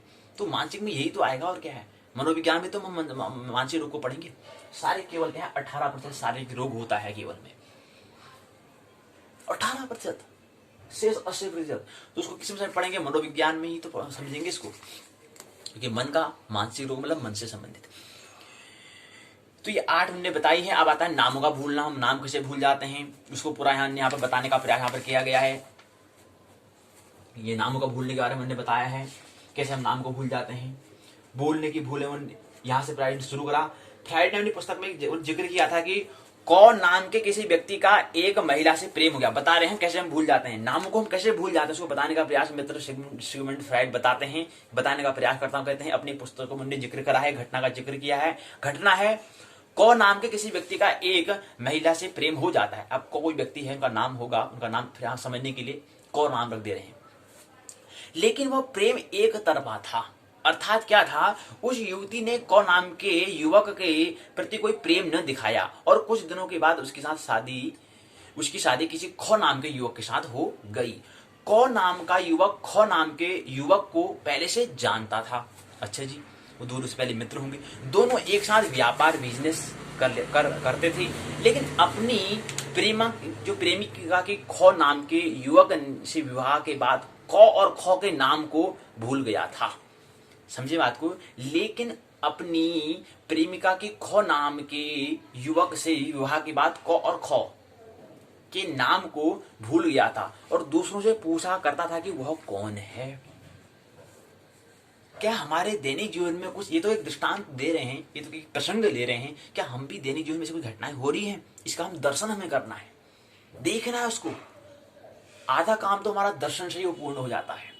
जब कोई हमें कोई पीड़ा होती है, कोई हमें रोग होता है, तो उसमें रोग की बात कर रहे हैं, हाँ, कष्ट की बात नहीं कर रहे। जब हमें दुख होता है, तो कोई जब हमें दुख आ रहा है, उसका कारण पूरे होश पूर्वक और चैतन्य पूर्ण उस दुख को देखें तो दुख वैसे ही विदा हो जाता है, देखने ही से ही विदा हो जाता है। अच्छा, मेरे को दुख हो रहा है जी, ये रहा दुख, तो तत्क्षण दुख क्या हो जाता है, दुख जो होगा वो उसका निवारण हो जाता है। और कष्ट होगा तो उसके लिए हमें चिकित्सालय में जाना ही पड़ेगा, ऐसी बात तो नहीं, वो कष्ट तो नहीं होगा।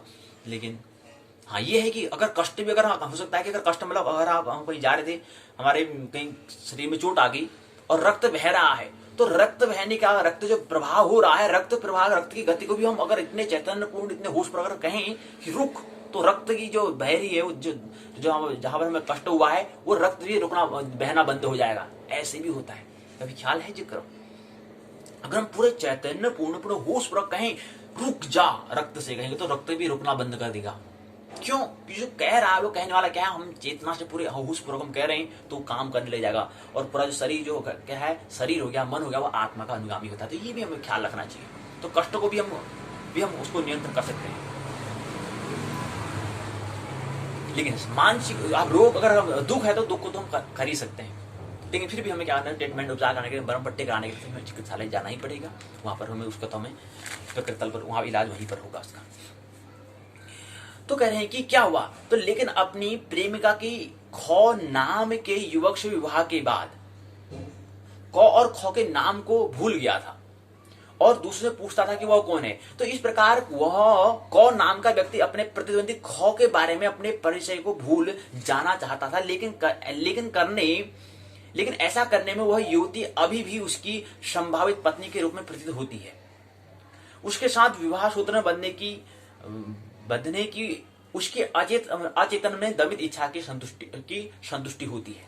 ऐसी भूलों में सही नाम की जगह गलत नाम याद आने, किसी उद्देश्य, किसी कार्य को करने का निश्चय या संकल्प इत्यादि को भूल जाने की भी गणना होती है। सामान्य जीवन में अनेक अवसरों पर हम इस प्रकार की गलतियों के शिकार हो जाते हैं। किसी व्यक्ति द्वारा अपनी प्रेमिका का किसी दूसरे से विवाह हो जाने के बाद उसके सही उपाधि नाम को भूल जाना, उसकी जगह विवाह से पहले की उपाधि का ही बार बार याद होना गलत नाम याद होने का उदाहरण है। यहाँ भी व्यक्ति अचेतन रूप से उस युवती को अपनी संभावित पत्नी के रूप में देखना चाहता था, इसलिए सही नाम की जगह गलत नाम से उसकी चेतना में बार बार वो आता था।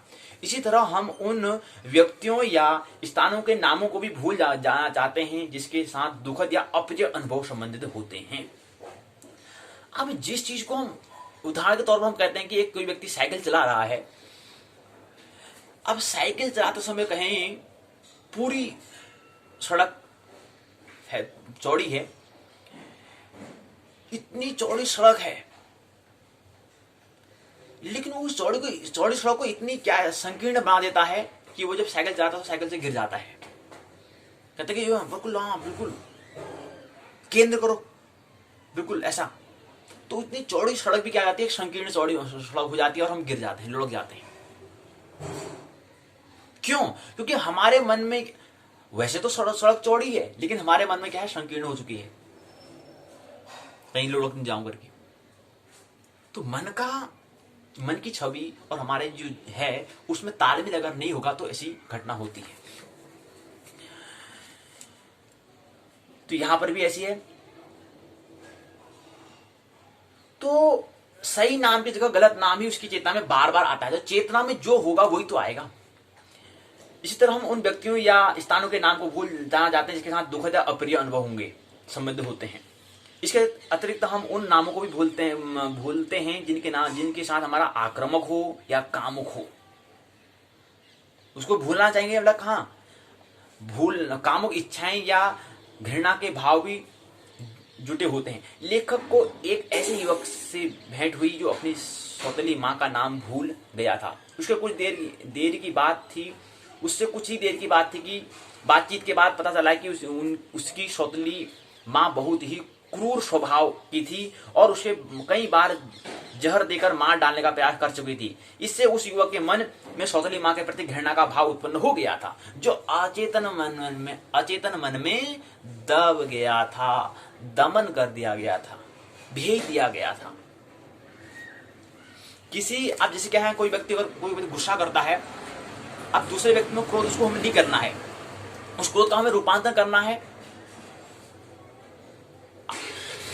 जब गुस्सा आया उसमें क्या करना है, हमें कुदाल उठानी है, कहीं बगीचे में आना, वहां पर कुदाल, उस ऊर्जा को हमें वहां पर रूपांतरण हमें कर देना है। अब बहुत लोग क्या करते हैं, व्यक्ति क्या करते हैं, जब आपस में गुस्सा क्रोध होता है उस गुस्से को भी बाहर नहीं निकालते हैं, उसका बाहर नहीं निकालते, उसको अचेतन मन में डाल देते हैं और वो अचेतन मन में बाद में क्या बनेगा, उसका परिणाम क्या होगा उसको ख्याल भी नहीं है। तो उसमें हमें क्या करना है, जब हम गुस्सा क्रोध आता है उसका रूपांतर हमें क्या करना है कि कोई काम ऐसा जो हम थक गए, जो हमें खेती बाड़ी करनी थी तो वो नहीं कर पा रहे थे, उसमें गुस्से के कारण हम उसको उस दिशा में उपयोग हम कर सकते हैं। तो उसमें जो हम खुदाई नहीं कर पा रहे थे, उसमें उस क्रोध का हम वहां पर उपयोग कर सकते हैं। तो ये इसका क्या कहलाएगा, दूसरा डायरेक्शन एक सृजन दिशा में कहलाएगा। तो दूसरों के व्यक्ति पर क्रोध करने से कुछ होने वाला नहीं, वो अपने आप को नुकसान देता है, ये पता ही है। क्योंकि क्रोध उसमें क्या है, जब हम गुस्सा करते हैं उसमें अधिक से अधिक हमारी ऊर्जा व्यय होती है।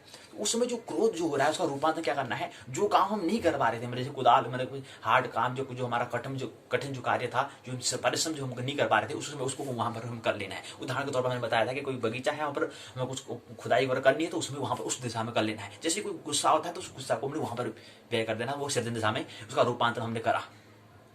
लेकिन ऐसा नहीं होता है, तो उसको अगर हम दबा देते हैं तो फिर बाद में उसका बड़ा रूप ले लेता है, क्योंकि वो अचेतन मन में चला गया है। और अचेतन मन में चला गया इसका मतलब ये उसका रूपांतरण नहीं हुआ है, तो बाद में उसका परिणाम भयंकर होता है। ये हमें ख्याल रहना चाहिए। ऐसी हमारी घटनाएं होती है, ऐसी बहुत प्रकार की घटनाएं यहाँ पे दी हैं, और भी बहुत सारी होती हैं। हमें ख्याल करना है, हमें अपना स्वाध्याय हमें करना है, इसके माध्यम से हमें देखना कि हम कहीं यहाँ से भूल तो नहीं कर रहे हैं, ऐसी विकृतता हमारी हो तो नहीं रही है, अगर क्यों हो रही है उसको समझने का हमें प्रयास करना है। ऐसे बोलने की भूलें यहाँ पर दी गई हैं। दूसरा प्रसंग ये रहा। तीसरा प्रश्न यहाँ पर है, लिखने की भूलें होती है। यहाँ पे जो पैराग्राफ जो गद्यांश से पूर्ण हो जाता है, अगला यहाँ से लिखने की भूलें यहाँ से आती हैं, ये यहाँ पर पूर्ण इसका दिया गया है, यहाँ पर पूर्ण हो जाता है ये लिखने की भूलें। अगला आता है छपाई की भूलें, यहाँ पर पूर्ण हो जाता है गद्यांश। पहचान की भूलें यहाँ से दे रखा है, यहाँ पर पूर्ण हो जाता है। फिर वस्तु का इधर रखना, यहाँ से प्रारंभ ग्राफ जो गद्यांश शुरू होता है, यहाँ पर पूर्ण हो जाता है। इसका अनजाने में क्रियाएं होती है, यहाँ पर पूर्ण हो जाता है गद्यांश। सांकृतिक क्रियाएं होती है, यहाँ पर इसका पूर्ण यहाँ पर पूर्ण हो जाता है। सारांश कुछ बातें दी गई हैं, प्रश्न उत्तर यहाँ पर दिए गए हैं, सारांश कुछ बातें यहाँ पर दी गई हैं, क्या होता है ये बताया गया है। और शब्दावली शोभनांकित प्रश्न, संदर्भ निबंधात्मक प्रश्न है। दैनिक जीवन के कुछ बोलों को उदाहरण देते हुए अचेतन मन की भूमिका का प्रकार डालिए। पहला प्रश्न। दूसरा, दैनिक जीवन की छोटी मोटी गलतियां वस्तु अनायास या संयोगों से नहीं होती अपितु उद्देश्यपूर्ण होती, विवेचना कीजिए। टिप्पणी करना है, नामों का भूलना, इधर का उधर रखने की भूलें होना, लिखने की भूलें होना, ये 2-3 प्रश्न है।